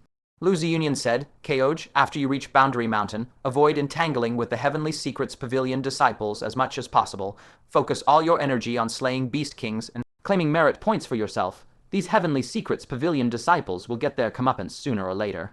Zia Keoj said nothing. It was clear she also believed the Heavenly Secrets Pavilion disciples had crossed the line. Her beautiful eyes shifted to Fang Chen, and she saw that he was staring calmly at the spot where the 8 beast kings had broken through the defensive line earlier. She smiled knowingly and thought to herself, I knew martial uncle would never stand idly by. She found that she was extremely fond of this martial uncle. Every single thing he did suited her taste perfectly, with the only exception being the far too many women surrounding him. Before long, Fang Chen arrived at the foot of the Boundary Mountain. Only when standing at its base could one truly grasp the sheer vastness of the Boundary Mountain. Crane one's neck upwards, and one could not see its end at all. The grand walls stretching to its left and right were even more imposing and magnificent, as an ancient, boundless, oppressive aura came crashing towards one's face. Lai Qingfeng instructed, each of you will act independently. This Boundary Mountain is vast, and demonic beasts that have crossed over the border are scattered all across it. After giving a few words of warning to his disciples, Lai Qingfeng charged into the mountain alongside Lu Ziyunian to patrol the area. Their primary duty was to guard against powerful beast kings that the disciples could not defeat, and to step in to assist any disciples they spotted in danger along the way. The task of slaying low-rank beast kings was primarily assigned to the disciples themselves. Fang Chen nodded, activated his movement technique, and sped towards the mountain summit, his feet treading upon snow and ice. Zia Keoj moved out at almost the exact same moment. Liang Feiyan was taken aback for a moment. How did these two end up sharing the same thought all of a sudden? They both want to go teach those Heavenly Secrets Pavilion disciples a lesson. Well, I want to go too. Lai Shiqian clutched her continuously bleeding abdomen, her face as pale as paper. She leaned against a snowdrift, her blood staining the snow red and seeping deep into it, making the snowdrift look shockingly vivid and horrifying. Weakness and pain were written all over her face. She glanced first at the group of black-robed people before her who were laughing as they harvested demon cores from demonic beasts, then at the wailing disciples of the 9 sects scattered across the ground. Among them was even her senior brother Hua Xianxin, who had sustained the gravest injuries and had already fallen into a pool of blood, his life or death unknown. Just moments prior, when they were doing their utmost to fend off the charge of the 8 beast kings, these Heavenly Secrets Pavilion disciples had suddenly appeared and struck them from behind. Leaving them caught between two forces, in an instant they had suffered devastating casualties. She herself had been slammed by an 8 beast king, its sharp claws tearing a gaping hole through her abdomen. But she was still relatively fortunate, for she had at least managed to keep her life. Some disciples had been trampled to death on the spot by the 8 beast kings. their bodies completely destroyed with not a single bone left behind. You dare call yourselves disciples of the Heavenly Secrets Pavilion? You are even worse than common robbers and bandits. Lai Shiqian roared in grief and fury. These words drew the attention of the black-robed group. One among them was a tall black-robed figure wearing a mask engraved with an ancient sword pattern, and the rest of the group implicitly treated him as their leader. He turned his head to look over, and spoke in a mocking, sneering tone. Who said we are disciples of the Heavenly Secrets Pavilion? You can eat whatever rubbish you like, but you had best not spout nonsense carelessly. Since they dared to stir up such chaos, they would of course never admit to being Heavenly Secrets Pavilion disciples, even if they were killed. Standing beside him was a thin, scrawny young man with malice brimming in his eyes, who licked his lips greedily. He looked at the leading black-robed figure and said, "Boss, since she thinks we're bandits, I might as well play the part of a bandit for once. I haven't been with a woman the entire time we've been out here, and this woman's figure is far better than average." His burning gaze fell on Lai Shiqian's chest, greedily sizing up her full, curvaceous figure. The tall black-robed man said disdainfully, "She's covered head to toe in blood. Do you not find that filthy? Once we get enough demon cores, what sort of fairy maidens won't be available to us when we return?"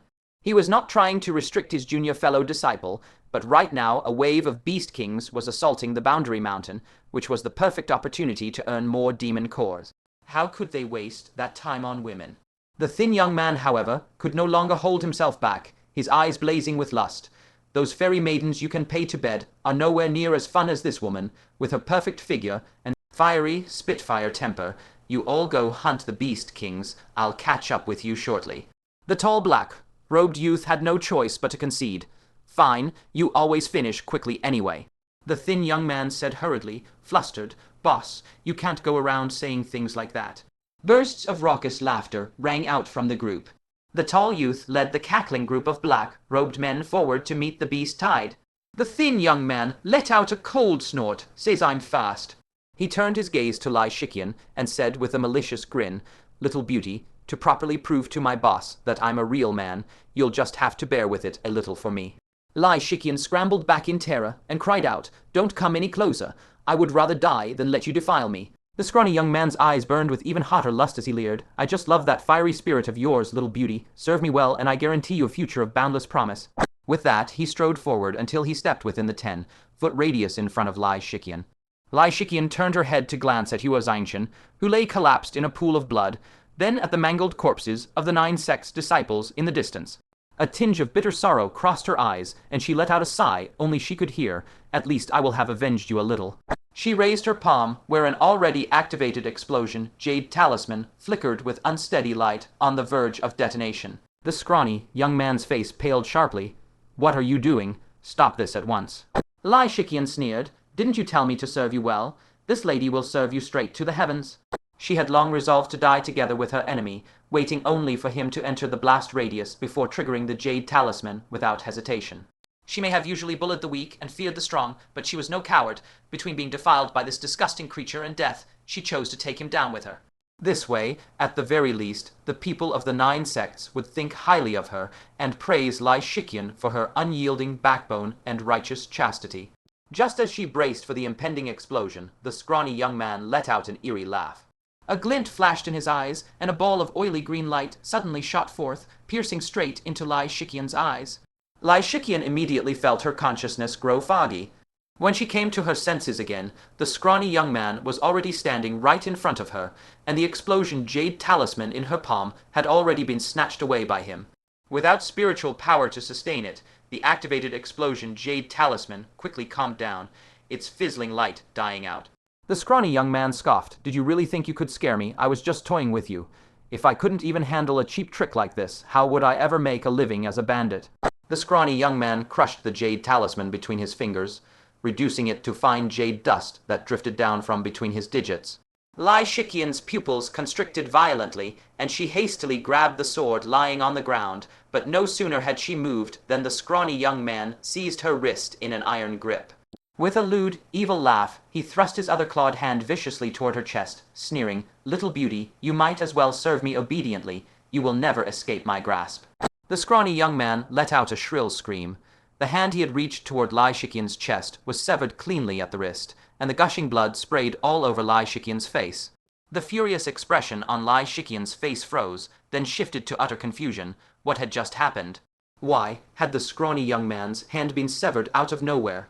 She had only caught a faint glimpse of an impossibly fast streak of purple light flash past before this powerhouse of the Heavenly Secrets Pavilion, whose strength was second only to that of the tall, robed man, had his hand cut off. As a voice rang out, Lai Shiqian's delicate body trembled violently, and she turned her head to look, her heart filled with disbelief. Not far behind her, a white, robed youth stood with his hands behind his back atop an ice spike. His ink-black hair fluttered in the wind, his robes billowing wildly, and his icy gaze was far more bone-chilling than the sky full of ice and snow surrounding them. Fang Chen, Lai Shiqian's eyes widened to their limits, filled with utter disbelief. A scene she could never have even dreamed of was unfolding right before her very eyes. The scrawny young man clutched his severed arm, his facial features twisted in agony. He stared daggers at the suddenly appeared Fang Chen, and roared, "Who are you?" A streak of purple light whistled over, circling Fang Chen in midair. The sight left the scrawny young man horrified. Sword control. Someone has actually mastered Zhu Qingyong's sword control technique. Fang Chen's voice was cold and emotionless. "You killed and injured my 9 sects disciples, and sought to defile a woman of the 9 sects, yet you dare ask who I am. You ought to ask yourself if you have any last words to leave behind." When he heard Fang Chen was just a disciple of the 9 sects, the scrawny young man immediately relaxed.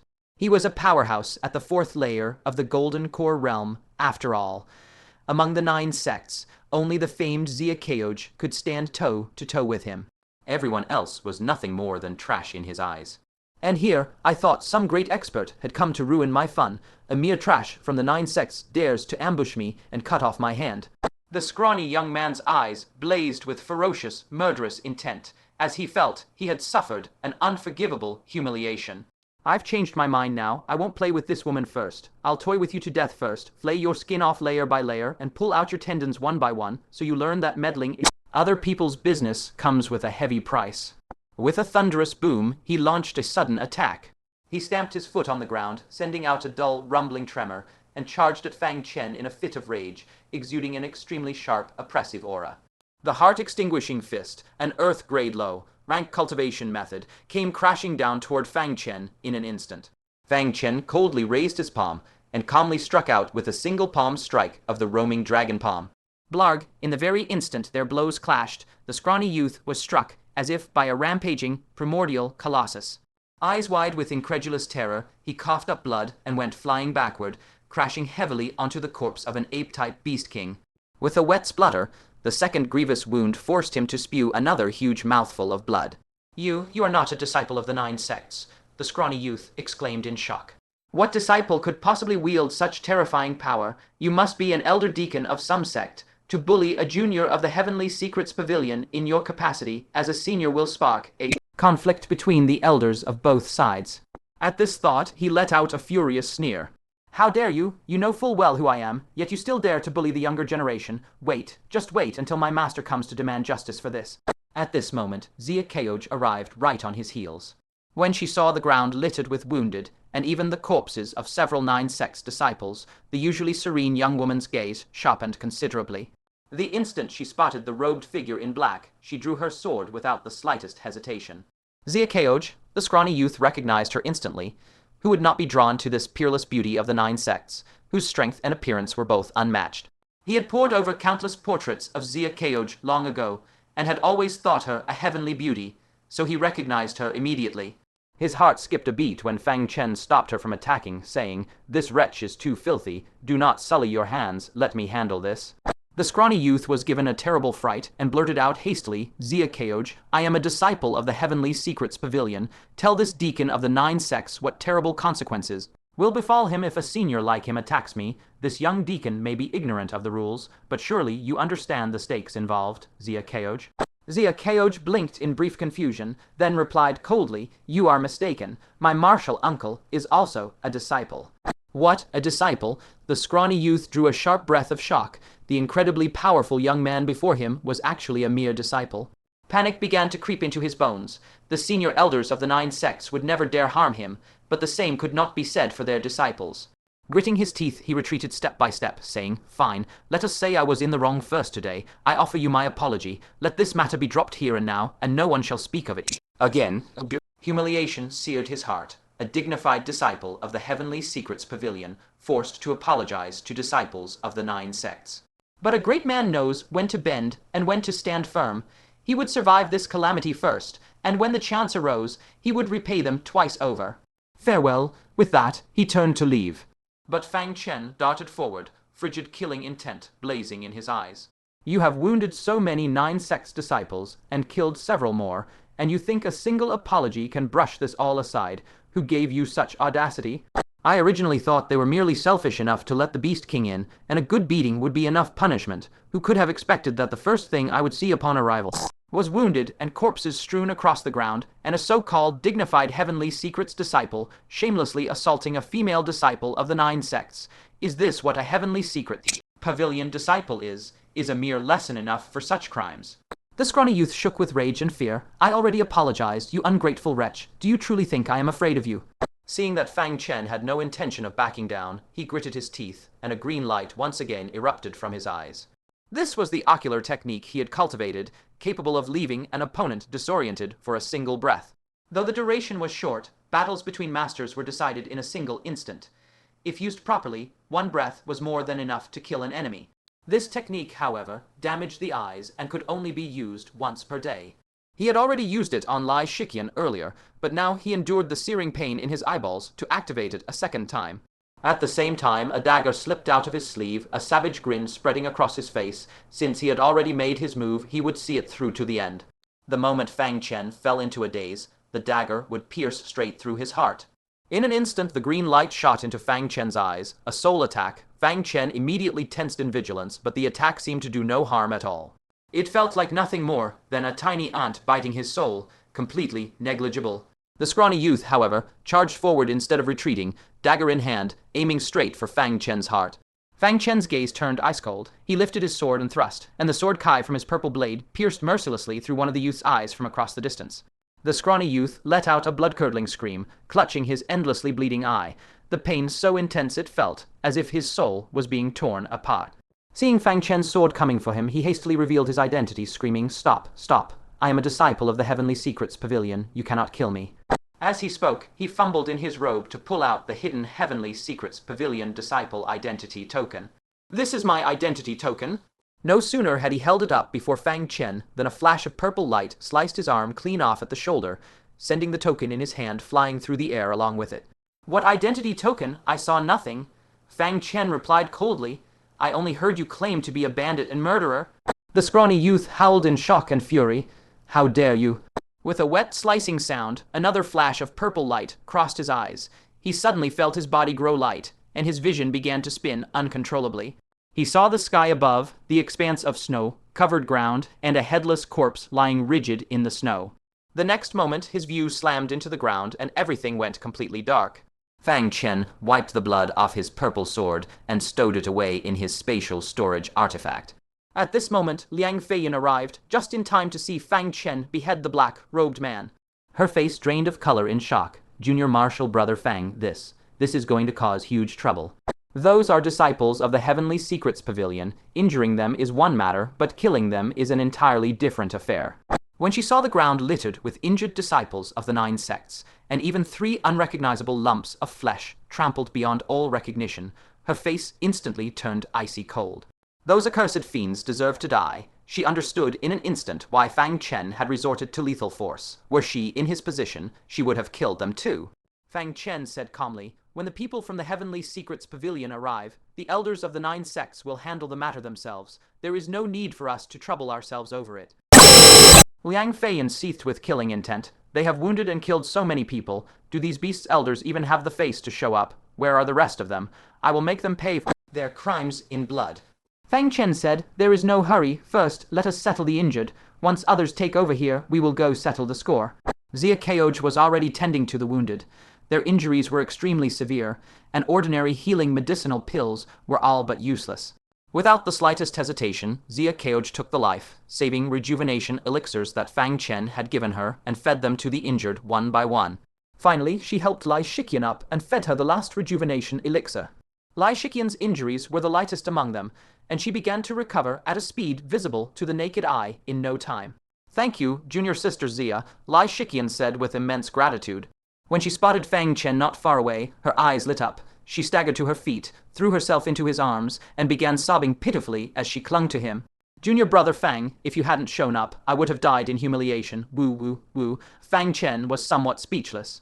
Why does this woman keep hugging him at every turn? What was worse, Zia Keoj had seen it. She twitched the corner of her mouth slightly in disdain. She mumbled under her breath, "I call you a ladies' man, and you still refuse to listen." Liang Feiyan was both amused and annoyed. She was annoyed that Fang Chen was truly so popular among beautiful women, and amused that facts speak louder than words. As expected, there are only wrongly given names, never wrongly given nicknames. Fang Chen's face darkened. He calmed Lai Shiqian down with a few brief words before extricating himself without drawing attention. He stood on the mountain peak and looked toward the other side of the boundary mountain.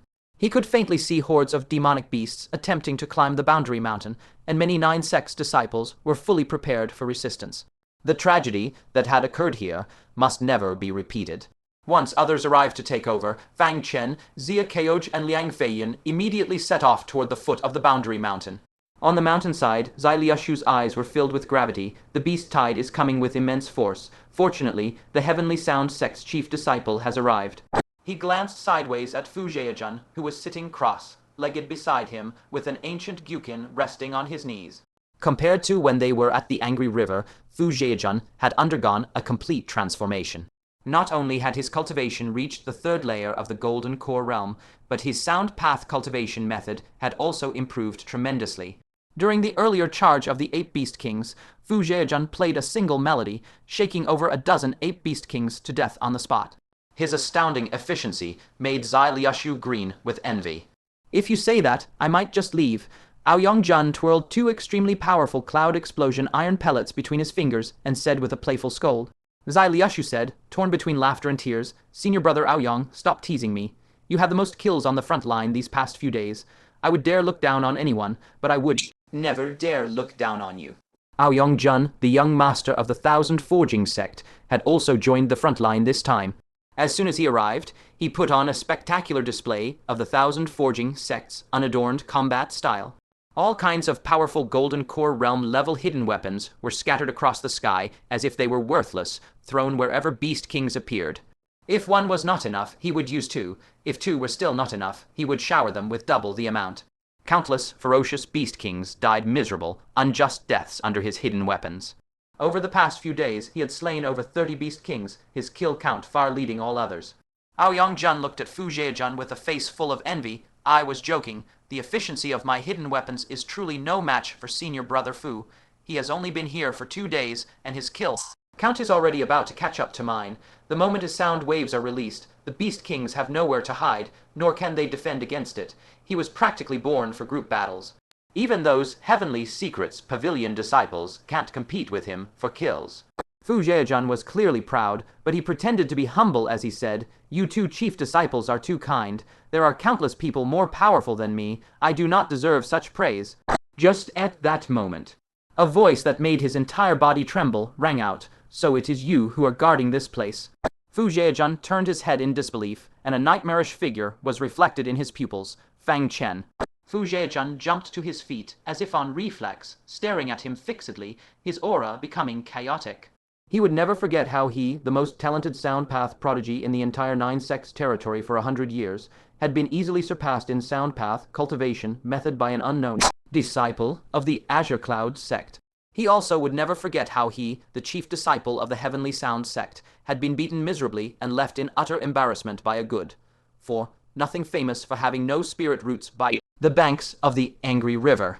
It was the Grand Elder who had swallowed his pride and traded his own life, bound magical artifact to save his life. This humiliation had been nothing short of a living nightmare for Fu Zhejian.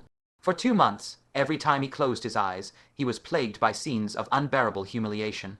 It was precisely this humiliation that drove him to grit his teeth and press onward, miraculously breaking through consecutively to the third layer of the Golden Core realm, while his sound path cultivation method advanced by leaps and bounds.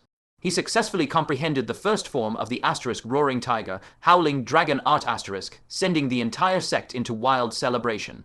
All Grand Elders exited seclusion, one after another, to offer their congratulations. That momentary setback had forged the man he was today. In his own assessment, his current strength was enough to compete with Liang Feiyan and even Jin Zhongming. As for that Fang Chen, he was surely left far in the dust. Now that he saw Fang Chen in person again, a jumble of conflicting emotions welled up in his chest. Fang Chen chuckled dryly, what, still holding a grudge? Fu Keijun had long imagined that when he met Fang Chen again, he would avenge his former humiliation. But when he saw the man before him now, he instead felt a sense of release. He was now a top genius of the 9 sects, on par with Liang Feiyan and Jin Zhongming. His battle achievements had already washed away all his past shame, and there was no need to challenge a weakling to prove his worth. It's all in the past, Fu Keijun said calmly. Besides, I have you to thank for reaching where I am today. Fang Chen sized up Fu Keijun, a flicker of surprise crossing his face. Zai Liushu had witnessed the grudge between the two with his own eyes, so he offered a well-meaning reminder. Junior brother Fang, senior brother Fu's strength has advanced dramatically recently. His cultivation has reached the 3rd layer of the Golden Core Realm, and he has mastered the heavenly sound. Sect's secret art, the asterisk roaring tiger, howling dragon art asterisk, he displayed immense divine power when he intercepted the ape beast king earlier. He continued, senior brother Fu has already put the past behind him. I ask that you also set aside old grievances, junior brother Fang, and assist senior brother Fu in slaying the enemy. Cooperation benefits both sides, and it will be of great advantage to you. Not long ago, Fu Keijun was only at the 1st layer of the Golden Core Realm. In a mere 2 months, he had broken through to the 3rd layer and even comprehended the asterisk roaring tiger, howling dragon art asterisk. Such progress was nothing short of miraculous. As for Zai Liushu's attempt to smooth things over, Fang Chen smiled slightly. Senior brother Zai is overstating the matter. What happened that day was settled that very day. There is no grievance to set aside. We will all work together to fend off the beast tide shortly. There are not that many beast kings here. If the few of us join forces, there should be no great difficulty in taking down every last one of them. Fu Keijun frowned slightly. Was this fellow not the least bit surprised by his explosive growth in strength? Though he had set aside past grudges, he had still hoped to see some trace of shock or fear on Fang Chen's face. It couldn't be possible that Fang Chen had also made immense progress during this time, could it? As soon as this thought arose, Fu Keijun snuffed it out. His progress was an earth-shattering feat even across the entire 9 sects domain, nearly impossible to replicate. At most, Fang Chen's current strength was only at the 2nd layer of the Golden Core Realm. With this thought in mind, he could not help but speak in the condescending tone of a superior expert. You have just arrived at the front line, so do not underestimate these beast kings. Though their cultivation is only at the 1st or 2nd layer of the Golden Core Realm, and they do not seem particularly powerful individually, they excel at fighting in coordinated formation. They are far more formidable than a single scarlet-scaled malicious flood dragon. He deliberately made reference to the scarlet-scaled malicious flood dragon that Fang Chen had slain back then, his meaning clear. Do not get conceited just because of that single past achievement. Zai Liushu rubbed his nose. He also thought Fang Chen was being overly arrogant. The incoming beast tide had no less than 30, some beast kings. Even with the 3 chief disciples plus Fang Chen, taking down 20 of them would already count as an astonishing achievement. To claim they could take all of them without a single escape was more than a little conceited.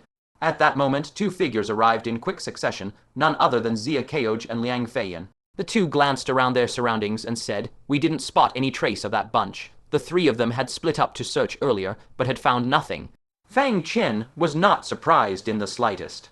They are most likely in hiding, planning to repeat what happened on the mountain peak. They will strike us from behind once we are locked in a stalemate with the Beast Kings.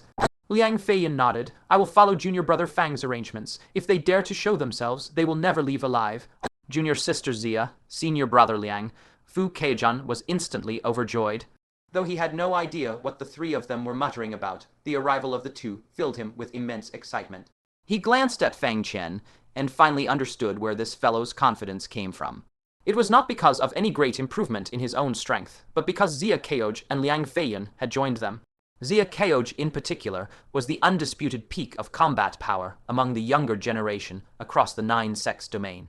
Her participation was more than enough to ensure they could wipe out the entire incoming beast tide. At that, Ziakeo and Liang Feiyan nodded respectively to the three chief disciples present, then took up positions on either side of Fang Chen, clearly deferring to him as their leader. This did not escape the notice of the sharp-eyed Aoyong Jun. He asked with a confused expression, "Junior brother Fang, which sect do you belong to? Why have I never seen you before?" In his mind, he should have crossed paths with such an outstanding elite disciple long ago, so why did he seem like a total stranger? Fang Chen had also noticed Aoyong Jun. He had a deep impression of this artifact forging prodigy from the Thousand Forging sect.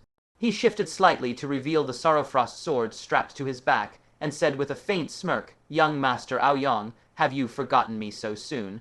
Only then did Aoyong Jun spot the Sorrowfrost sword, and he immediately recalled the mysterious masked youth from the small disciple trading fair in Hehuan City.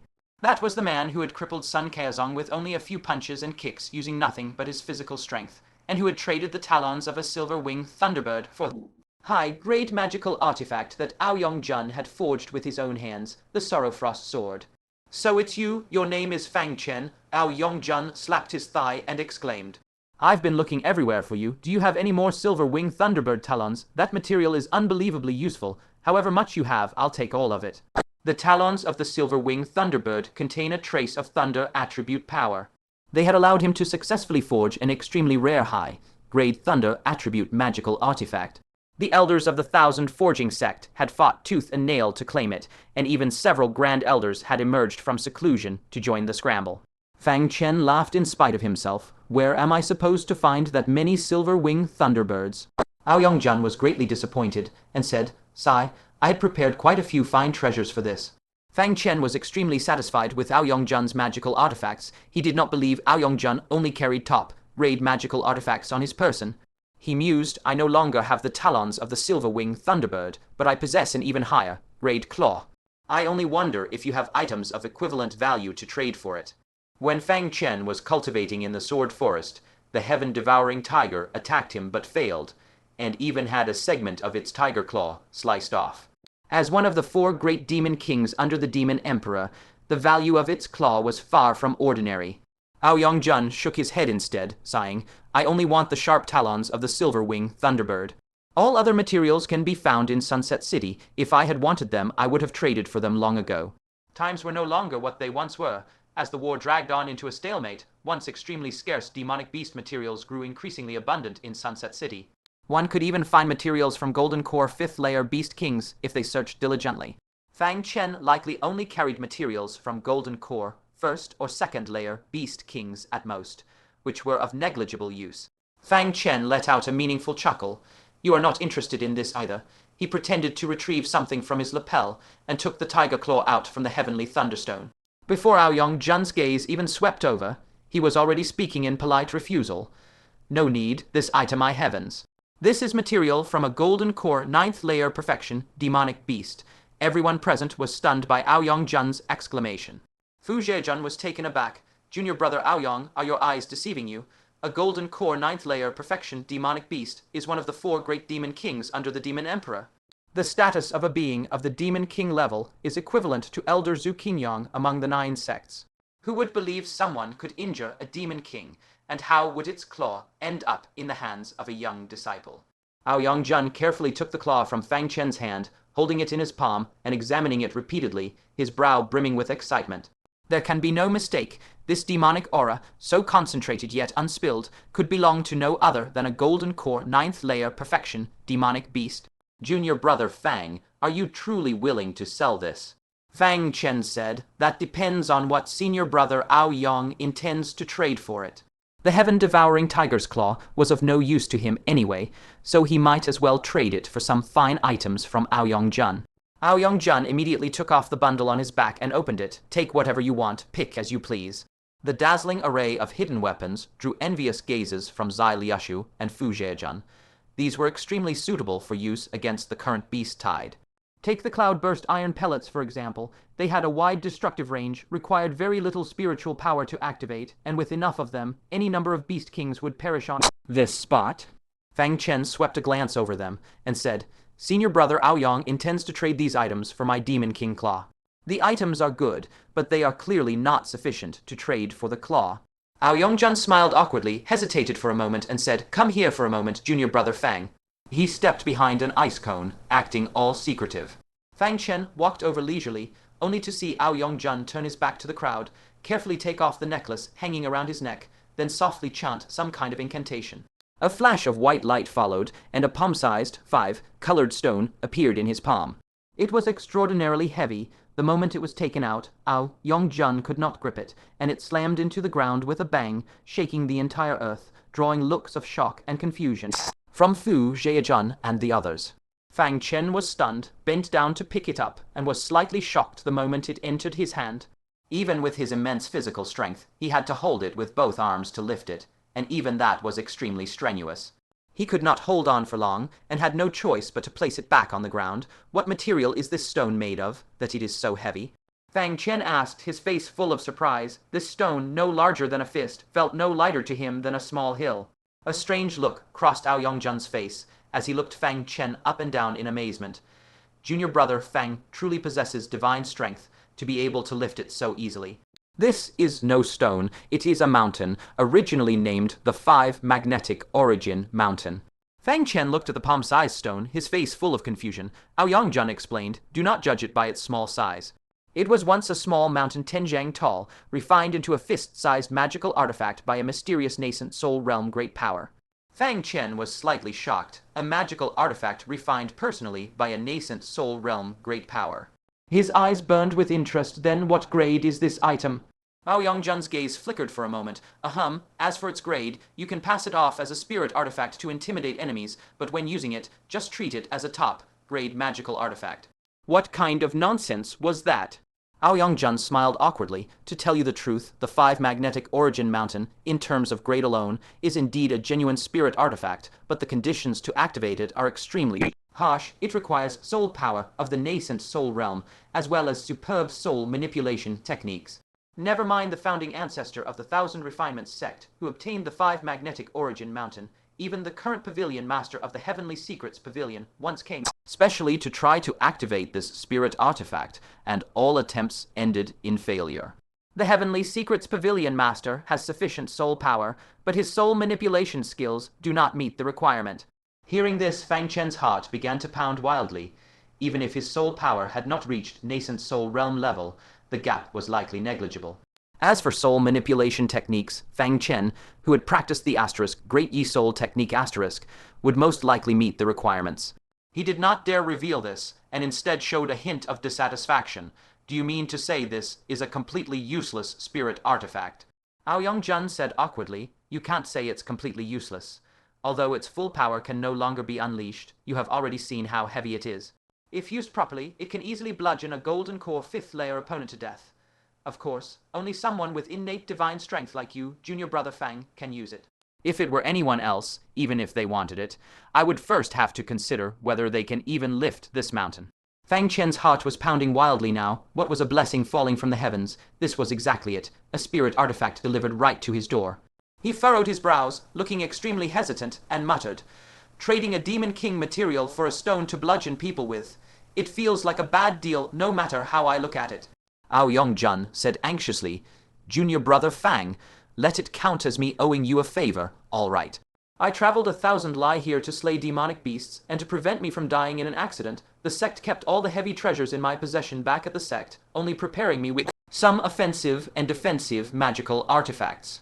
This 5 Magnetic Origin Mountain is something the sect ordered me to deliver to the giant sect, saying one of their elders wanted to buy it. That is the only reason I have it on me. I truly have no other valuable items to trade with you. This 5 Magnetic Origin Mountain had been stored in the 1000 Refinements sect for hundreds of years, completely useless. The sect had long planned to dispose of it, and had tried to sell it many times, but found no buyers.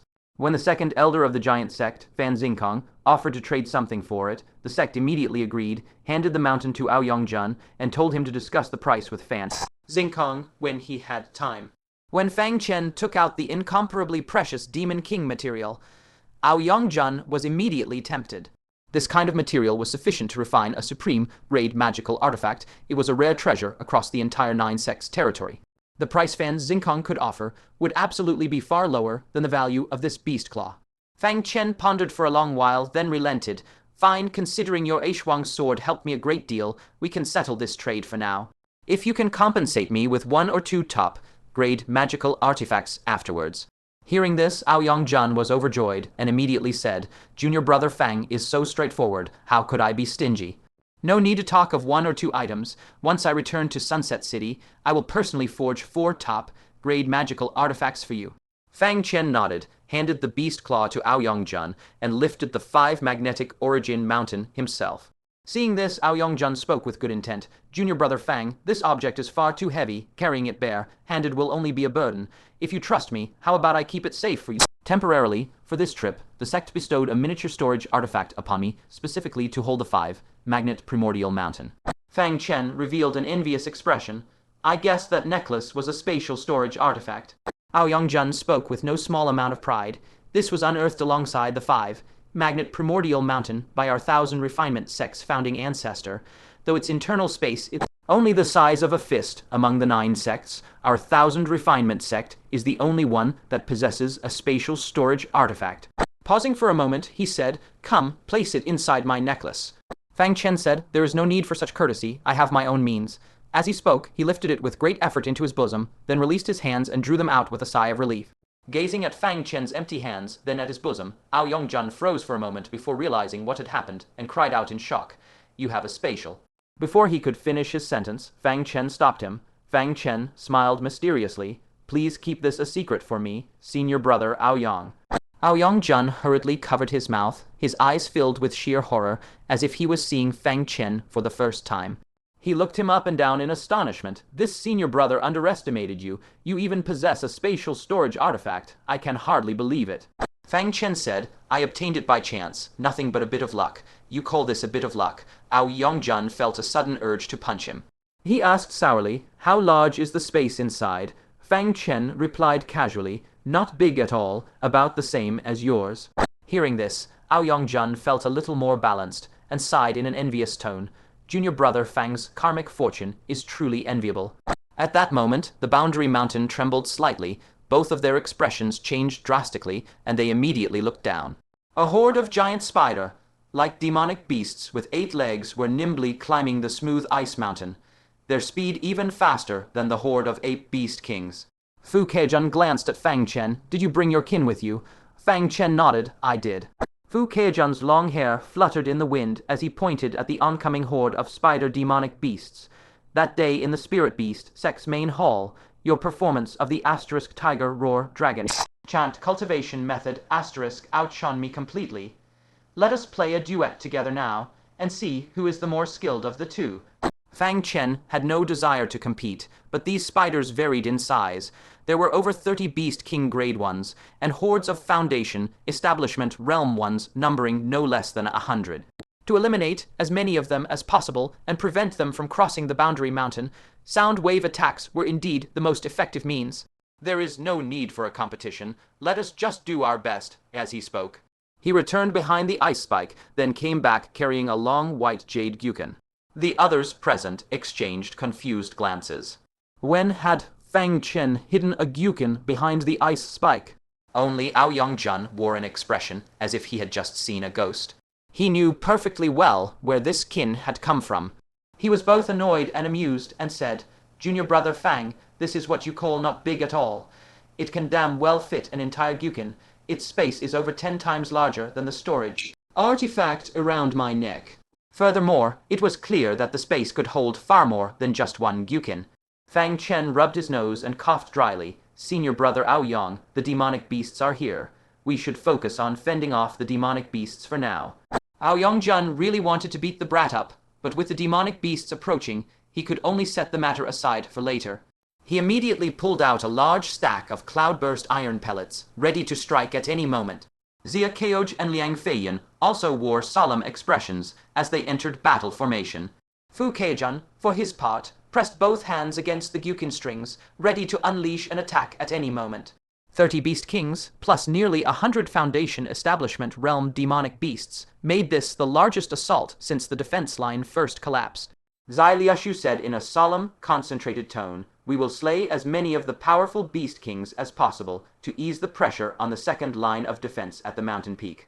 Fu Keijun said, Rest easy. With so many experts gathered here, very few Beast Kings will slip through the cracks. At present, they had assembled the strongest group of heavenly prides from the 9 sects. Aside from Jin Zhongming and Zhu Wanzhong, who were absent, nearly all of the rest were present. Junior brother Fang, are you ready? Fu Keijun looked specifically at Fang Chen as he spoke. Fang Chen inserted the long gyukan vertically into the ground with a single hand. Fu Keijun nodded slightly. When wielding the same sound path cultivation method, the weaker party would be the one left thoroughly humiliated. Rumble, as the ice surface shook with mounting violence, the spider demonic beasts finally succeeded in climbing the steep slope.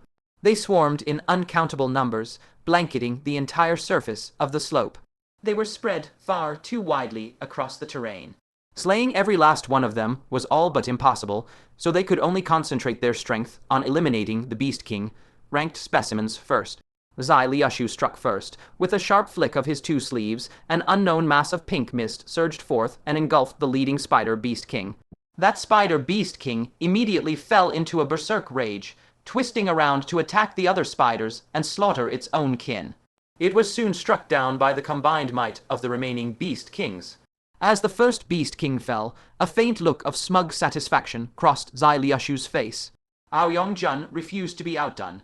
He hurled handfuls of cloud-burst iron pellets, as if they were worthless trinkets. Boom, dense, deafening explosions rang out in unison. The spider demonic beasts scrambled to take cover, but 2 Beast Kings and 5 or 6 Foundation, Establishment, Realm, spider demonic beasts failed to evade in time, blowing apart into gory, unrecognizable messes on the spot. Double kill, Aoyong proclaimed proudly. Liang Feiyan would also not be left behind. She thrust her long sword forward, unleashing an exceptionally ferocious sword technique. Sword Kai raged in all directions, its frigid glimmer stretching for 10,000 zhang. In the blink of an eye, 3 Beast Kings were killed instantly. 3. A faint smile tugged at the corner of Liang Feiyan's lips. Xia Keoj struck immediately after. No one knew what cultivation method she wielded. She struck out with a palm from thin air, and the spiritual Kai of the surrounding world converged at blinding speed to form a solid, tangible palm print that blasted forward with brutal force. Wherever the palm print passed, whether ice spikes or boulders, Foundation, Establishment, Realm spiders, or Beast Kings, everything was reduced to a fine mist of blood. In its wake, it left a long, deep gully soaked in flowing blood. Everyone present was stunned rigid. Liang Feiyan drew a sharp, shocked breath. Earth rank high, grade cultivation method. Junior sister Xia, when did you learn this? Back at the canyon, you definitely never used any move similar to this before. Fang Chen also wore a faint look of surprise. She possessed both peerless movement techniques and this exceptionally high-grade palm technique, all appearing out of nowhere. It seemed that after advancing to the 5th layer of Golden Core Realm, Xia Keoj had suddenly mastered a great many new cultivation methods. She was hiding enormous, unfathomable secrets. Fu Zhejian exclaimed in admiration. As expected of the number 1 talent of the 9 sects, you've slain 5 Beast Kings and over a dozen Foundation, Establishment, Realm demonic beasts in one fell swoop. Now it falls to Junior Brother Fang and I to perform. All eyes turned to the 2 of them. They were rather curious, with the same musical score, which of the 2 would display greater power. Fu Zhejian's gaze turned sharp as a blade, his hands plucked fiercely at the gyukin strings. This attack was aimed not only at the demonic beasts, but also at the pathetic, defeated version of himself from the past. In this battle today, he would cast away his inner demons forever. He had already thoroughly surpassed Fang Chen. From this day forth, the light boat had passed 10,000 towering mountains. The kin melody rang out like 100 tigers charging down from the mountains, shifting between distant and near to exert an unimaginably heavy pressure on all who heard it. It was this very kin melody that Fang Chen had played once before, reducing him to utter, humiliating defeat. Now he could play it too, and since his cultivation base was far higher than Fang Chen's had been back then, its power was even greater. Just as everyone was shaken by the oppressive vision of 100 white tigers breaking free of their cages, a fierce dragon surged forth from the sea, letting out a dragon roar that shook the 9 heavens, completely drowning out the roars of the tigers. It was as if those present could see a majestic divine dragon howling as it soared into the clouds, letting out a roar that churned the vast seas and rattled the boundless skies. In the next moment, that roar transformed into a terrifying sound wave that split mountains and shattered boulders in its path, spreading out in a wide arc ahead. Boom, boom, wherever the sound wave passed. Foundation, Establishment, Realm, Spider demonic beasts exploded into blood, mist on the spot. Even beast king-level spiders, when caught in the sweep of the sound wave, burst apart like overripe melons, their bodies spraying blood in all directions. But Fang Chen's kin melody was far from over. His impenetrable wave of sound attacks swept across every demonic beast on the battlefield. After several rounds, every last Foundation Establishment Realm spider was dead, and more than half of the beast king-level spiders had also perished on the spot. Only 5 or 6 scattered spiders at the very rear survived the onslaught, their bodies covered in deep lacerations, scrambling to retreat in panic. Fang Chen pressed down on the kin strings, and the entire battlefield fell dead silent. All eyes turned to Fang Chen, every face etched with utter, disbelieving shock. They knew that sound path cultivation methods were ideal for group battles, but no one had ever imagined that Fang Chen could single-handedly take down nearly 100 demonic beasts of all sizes. Present. That count included 15 beast king-level specimens and over 70 Foundation Establishment Realm spiders. Aoyong-jun opened his mouth to say something, but no words would come out.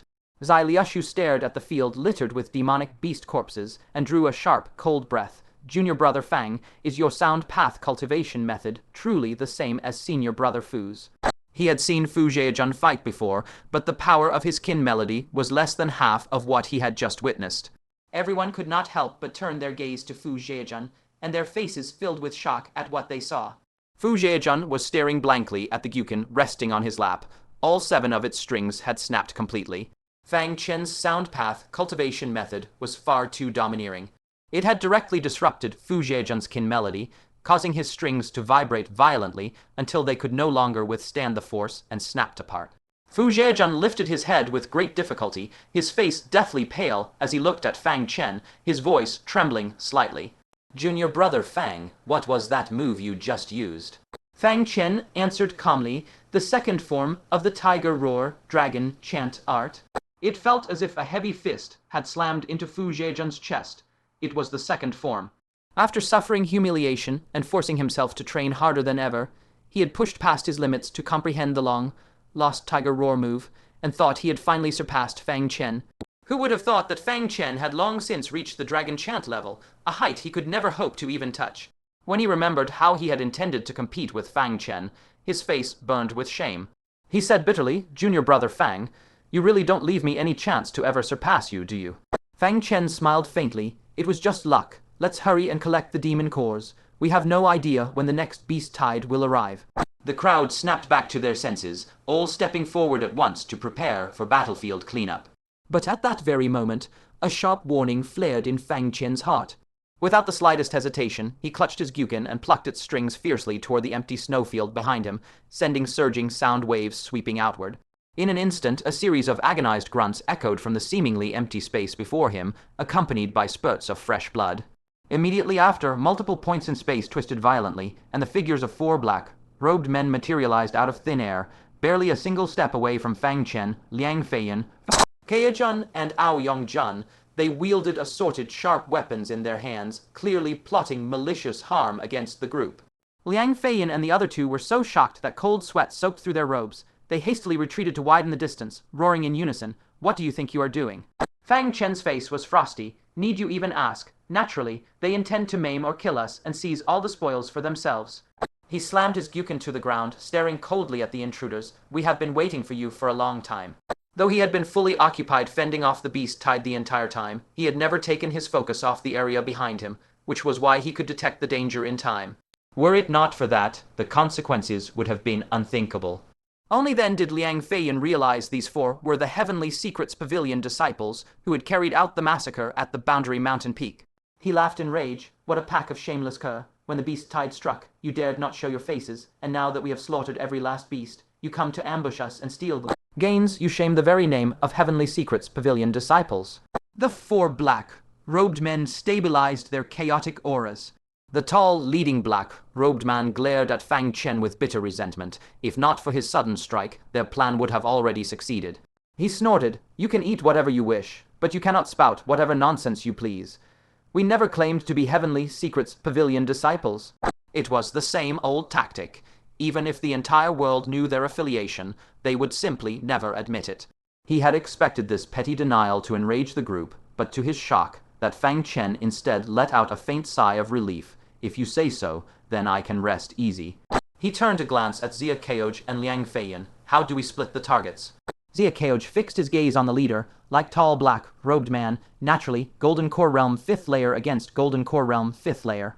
Liang Feiyan shrugged. I will take one of the Golden Core Realm 4th layer ones. Fang Chen nodded, saying, then the remaining 2 are mine. He then turned to Zai Liushu, Fu Keijun, and Ao Yongjun behind him. Senior brothers, please step back, lest the blood of these lowlifes stains your robes. Fu Keijun was taken aback. They are Heavenly Secrets Pavilion disciples. Putting aside whether you can even defeat them, even if you win, do you actually intend to kill them? Fang Chen laughed wryly. Senior brother Fu, did you not hear them just now? They denied being Heavenly Secrets Pavilion disciples. Anyone who dares to assassinate disciples of the 9 sects can only be common bandits. What wrong is there in killing bandits? Fu Keijun and the other 2 were secretly stunned. His logic held, but it was an open secret that these men were indeed Heavenly Secrets Pavilion disciples. Arrogant nonsense. The black-robed leader said coldly, kill us, just because you know a trivial sound path cultivation method. You think you are invincible. We did not circulate our spiritual power earlier to maintain our invisibility. If we had our spiritual power shielding our bodies, your measly sound waves would not have been able to harm us in the slightest. Fang Chen said nothing, thrusting his gyukin into the snow with a backhand motion as he drew the Eishuang sword. A frigid glint flashed in his eyes as he ordered, attack. Zia Keoj immediately circulated his movement technique, bursting forward at high speed toward the tall black-robed man. The tall black-robed man sneered. Zia Keoj, heh, you really think the title of 9 sects #1 disciple lets you stand against me? Fiery Luo seal. He formed hand seals with both hands, and a tangible flame seal manifested out of thin air, blasting towards Zia Keoj like lightning. Zia Keoj shouted coldly, tongue me palm. He struck out a compalm, and the enormous tangible palm print reappeared, colliding head on with the flame seal and crushing it instantly. The tall black-robed man's face shifted drastically, and he hurriedly dodged out of the way. The tall black-robed man cried out in shock.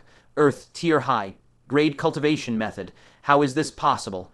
Only then did he realize Zia Keoj's strength was far from negligible. He barked furiously at the other 3. Hurry and finish off those 2 brats, then come help me besiege Zia Keoj. This woman is our greatest threat. Hearing that, Zia Keoj could not help but smile to herself secretly, thinking, very soon you will all know who you should truly fear the most. Before the 3 black-robed men could act, Liang Feiyan launched a proactive strike, clashing with one of the black-robed men. After barely 5 exchanges, Liang Feiyan was already falling into a disadvantage. The gap between the 9 sects disciples and Heavenly Secrets Pavilion disciples quickly became apparent. At the same cultivation realm, Heavenly Secrets Pavilion disciples were far superior to 9 sects disciples in every aspect, be it cultivation methods, real combat experience, or magical artifact usage.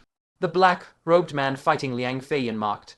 You still dare to stand against us? How delusional. Junior brothers, hurry up and finish off that gyukin-wielding kid. This battle's outcome was decided long ago.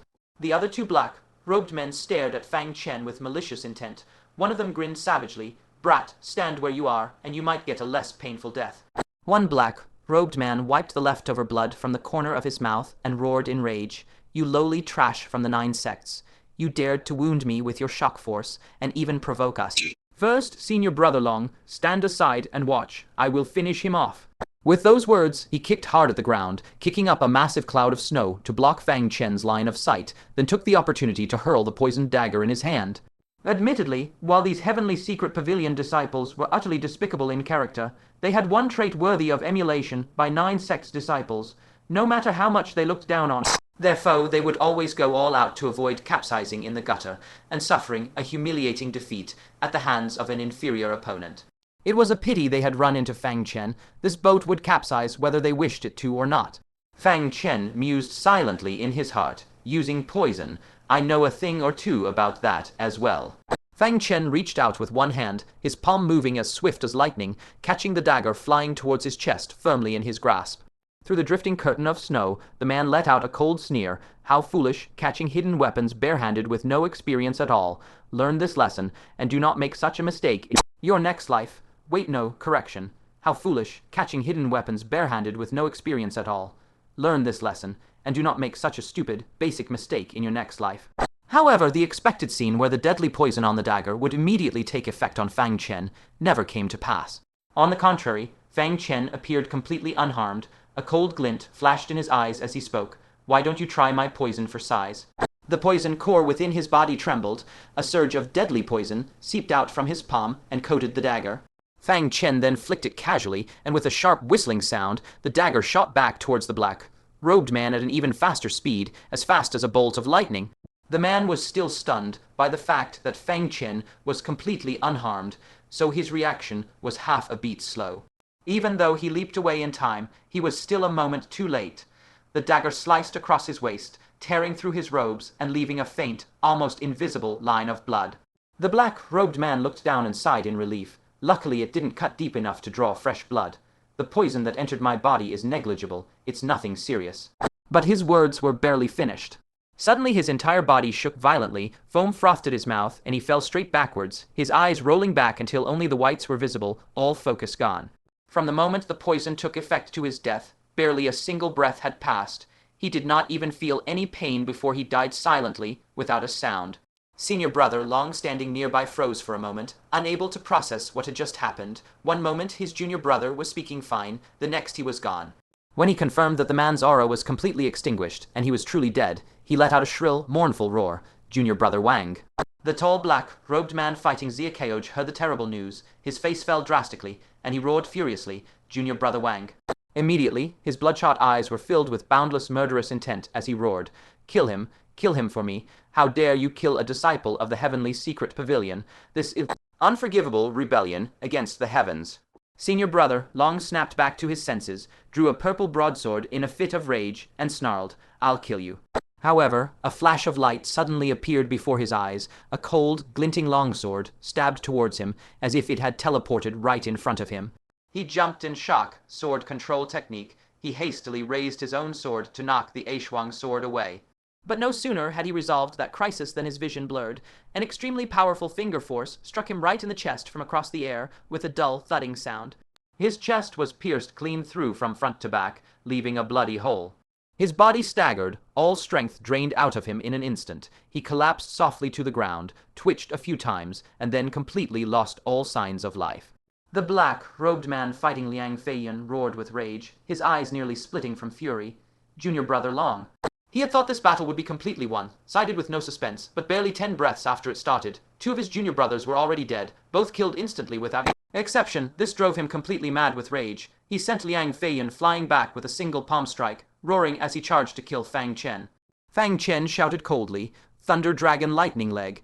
His response was a kick flying towards the man as fast as a bolt of lightning. The black-robed man roared, You seek death. He howled as he threw both fists forward, the fist power of an Earth-grade low-rank cultivation method, shaking the air so violently it whistled loudly. A series of crisp cracking sounds rang out. When his fists collided with that leg, his arms were as fragile as thin wooden sticks, snapping directly into multiple pieces. Surging thunder lightning mercilessly pierced through his chest. The black-robed man's eyes bulged wildly, his face filled with utter disbelief, and he fell straight backwards. His chest had been blown apart by the Thunder Dragon, leaving nothing but a charred black mess. Liang Feiyan complained dissatisfiedly, Junior brother Fang, why did you steal my target? Fang Chen replied, You were too slow. He could not give these people the chance to reveal their identities. He had to end the battle as quickly as possible. His gaze swept over, landing on the tall young black-robed man who had already gone from furious to completely shocked. He knew exactly how strong his 3 junior brothers were. Though they were only at the 4th layer of Golden Core Realm, they could easily hold their own against 5th layer Golden Core Realm warriors from the 9 sects. Even if they could not win, they could fight for dozens of exchanges, but against that Fang Chen, they did not have the slightest power to resist, and were killed one after another in an instant. He could not help roaring towards the mountain peak behind him. Liu Feng, where the hell are you? Fucking around with a woman, you still haven't finished after all this time. Fang Chen said coldly, Don't bother looking for him, he's waiting for you down below. Fang Chen flicked his hand casually, and a pitch-black head rolled to the feet of the tall black-robed man. The tall black-robed man sucked in a sharp breath of cold air. Liu Feng's strength was barely weaker than his own, and he was especially skilled in a powerful eye technique. If he seized the right opportunity, he could even turn the tables and kill an opponent a full realm higher than him. But he was actually dead. Looking at Fang Chen charging towards him like a god of slaughter, the tall black-robed man was filled with terror. A fifth-layer golden core realm, Xiaoqiuge, was already enough of a handful for him, and now there was another terrifying powerhouse. He did not dare hide his identity any longer. He immediately shouted at the top of his voice, "Stop, I am." He deliberately raised his voice so it would spread across every corner of the boundary mountain. That way, everyone would know he had declared his identity. If Fang Chen still dared to kill him, that would be intentional murder of a heavenly secret pavilion disciple, and even the greatest immortals could not save him from the consequences. Yet before he could reveal his identity, a tangible soul spike burst forth from Fang Chen's forehead. With a sharp whoosh, it pierced into the soul of the tall black-robed man in an instant. The black-robed man clutched his head, screaming in unendurable agony as he sensed death, real, palpable death closing in. At this moment, he was consumed by regret, ruing how far he had gone to provoke retaliation from the disciples of the 9 sects. Even more intense than his regret was overwhelming terror. He roared in desperation, "I am from the Heave PFFD." Xiaoqiuge's gaze flashed, a sword glint swept from his palm, and the tall youth's head went flying off his shoulders. Fang Chen frowned and said, "You should have let me handle this. I've already killed several disciples of the Heavenly Mechanism Pavilion anyway. Let them come after me alone if they seek trouble. There's no need to drag you into this as well." Xiaoqiuge sheathed his long sword and said as if nothing had happened, "No need to worry. My martial uncle will come save me anyway." Fang Chen was speechless, thinking to himself, "Does he think I'm an omnipotent immortal? Rescuing someone from the hands of the Heavenly Mechanism Pavilion would require heaven-defying prowess to pull off." Xiaoqiuge grinned mischievously. "Then I don't care about that. I'll just wait for my martial uncle to come save me anyway." Fang Chen sighed. What's done is done. If people from the Heavenly Mechanism Pavilion really do come, they would simply cross that bridge when they came to it. He glanced at the 4 corpses and said, "Let's go patrol again, see what other bandits and outlaws are hiding in Boundary Mountain, and kill every last one of them." He deliberately raised his voice so that every corner of Boundary Mountain could hear his words. In an instant, commotion broke out all across Boundary Mountain. Vaguely visible, groups of skulking figures either retreated back into human territory or fled into the lands of the demon race, not daring to stay any longer in Boundary Mountain to plunder merit points. They had no desire to be labeled as bandits and outlaws, only to be struck down by members of the 9 sects. Fang Chen said coldly, "These people refuse to listen to well-meaning advice. They only learn their lesson once they see blood." At this moment, Lai Qingfeng and Lu Ziyunian heard the massive commotion and rushed over one after the other. When they laid eyes on the 4 corpses and the severed head before them, both gasped in shock. Lu Ziyunian, who arrived later, stared at Lai Qingfeng with a face full of shock and said, "Elder Lai, I admit I underestimated you somewhat before. These 5 people are the strongest and most vicious of the Heavenly Mechanism Pavilion disciples hiding in Boundary Mountain. They never gave anyone else the slightest bit of regard. I've wanted to deal with them for a long time, but never had the courage to do so. I never expected you would take decisive action and kill all of them in one go. You have truly earned my utmost respect." Lai Qingfeng's eyelids twitched violently, and he said, "Don't spout nonsense. I just arrived too."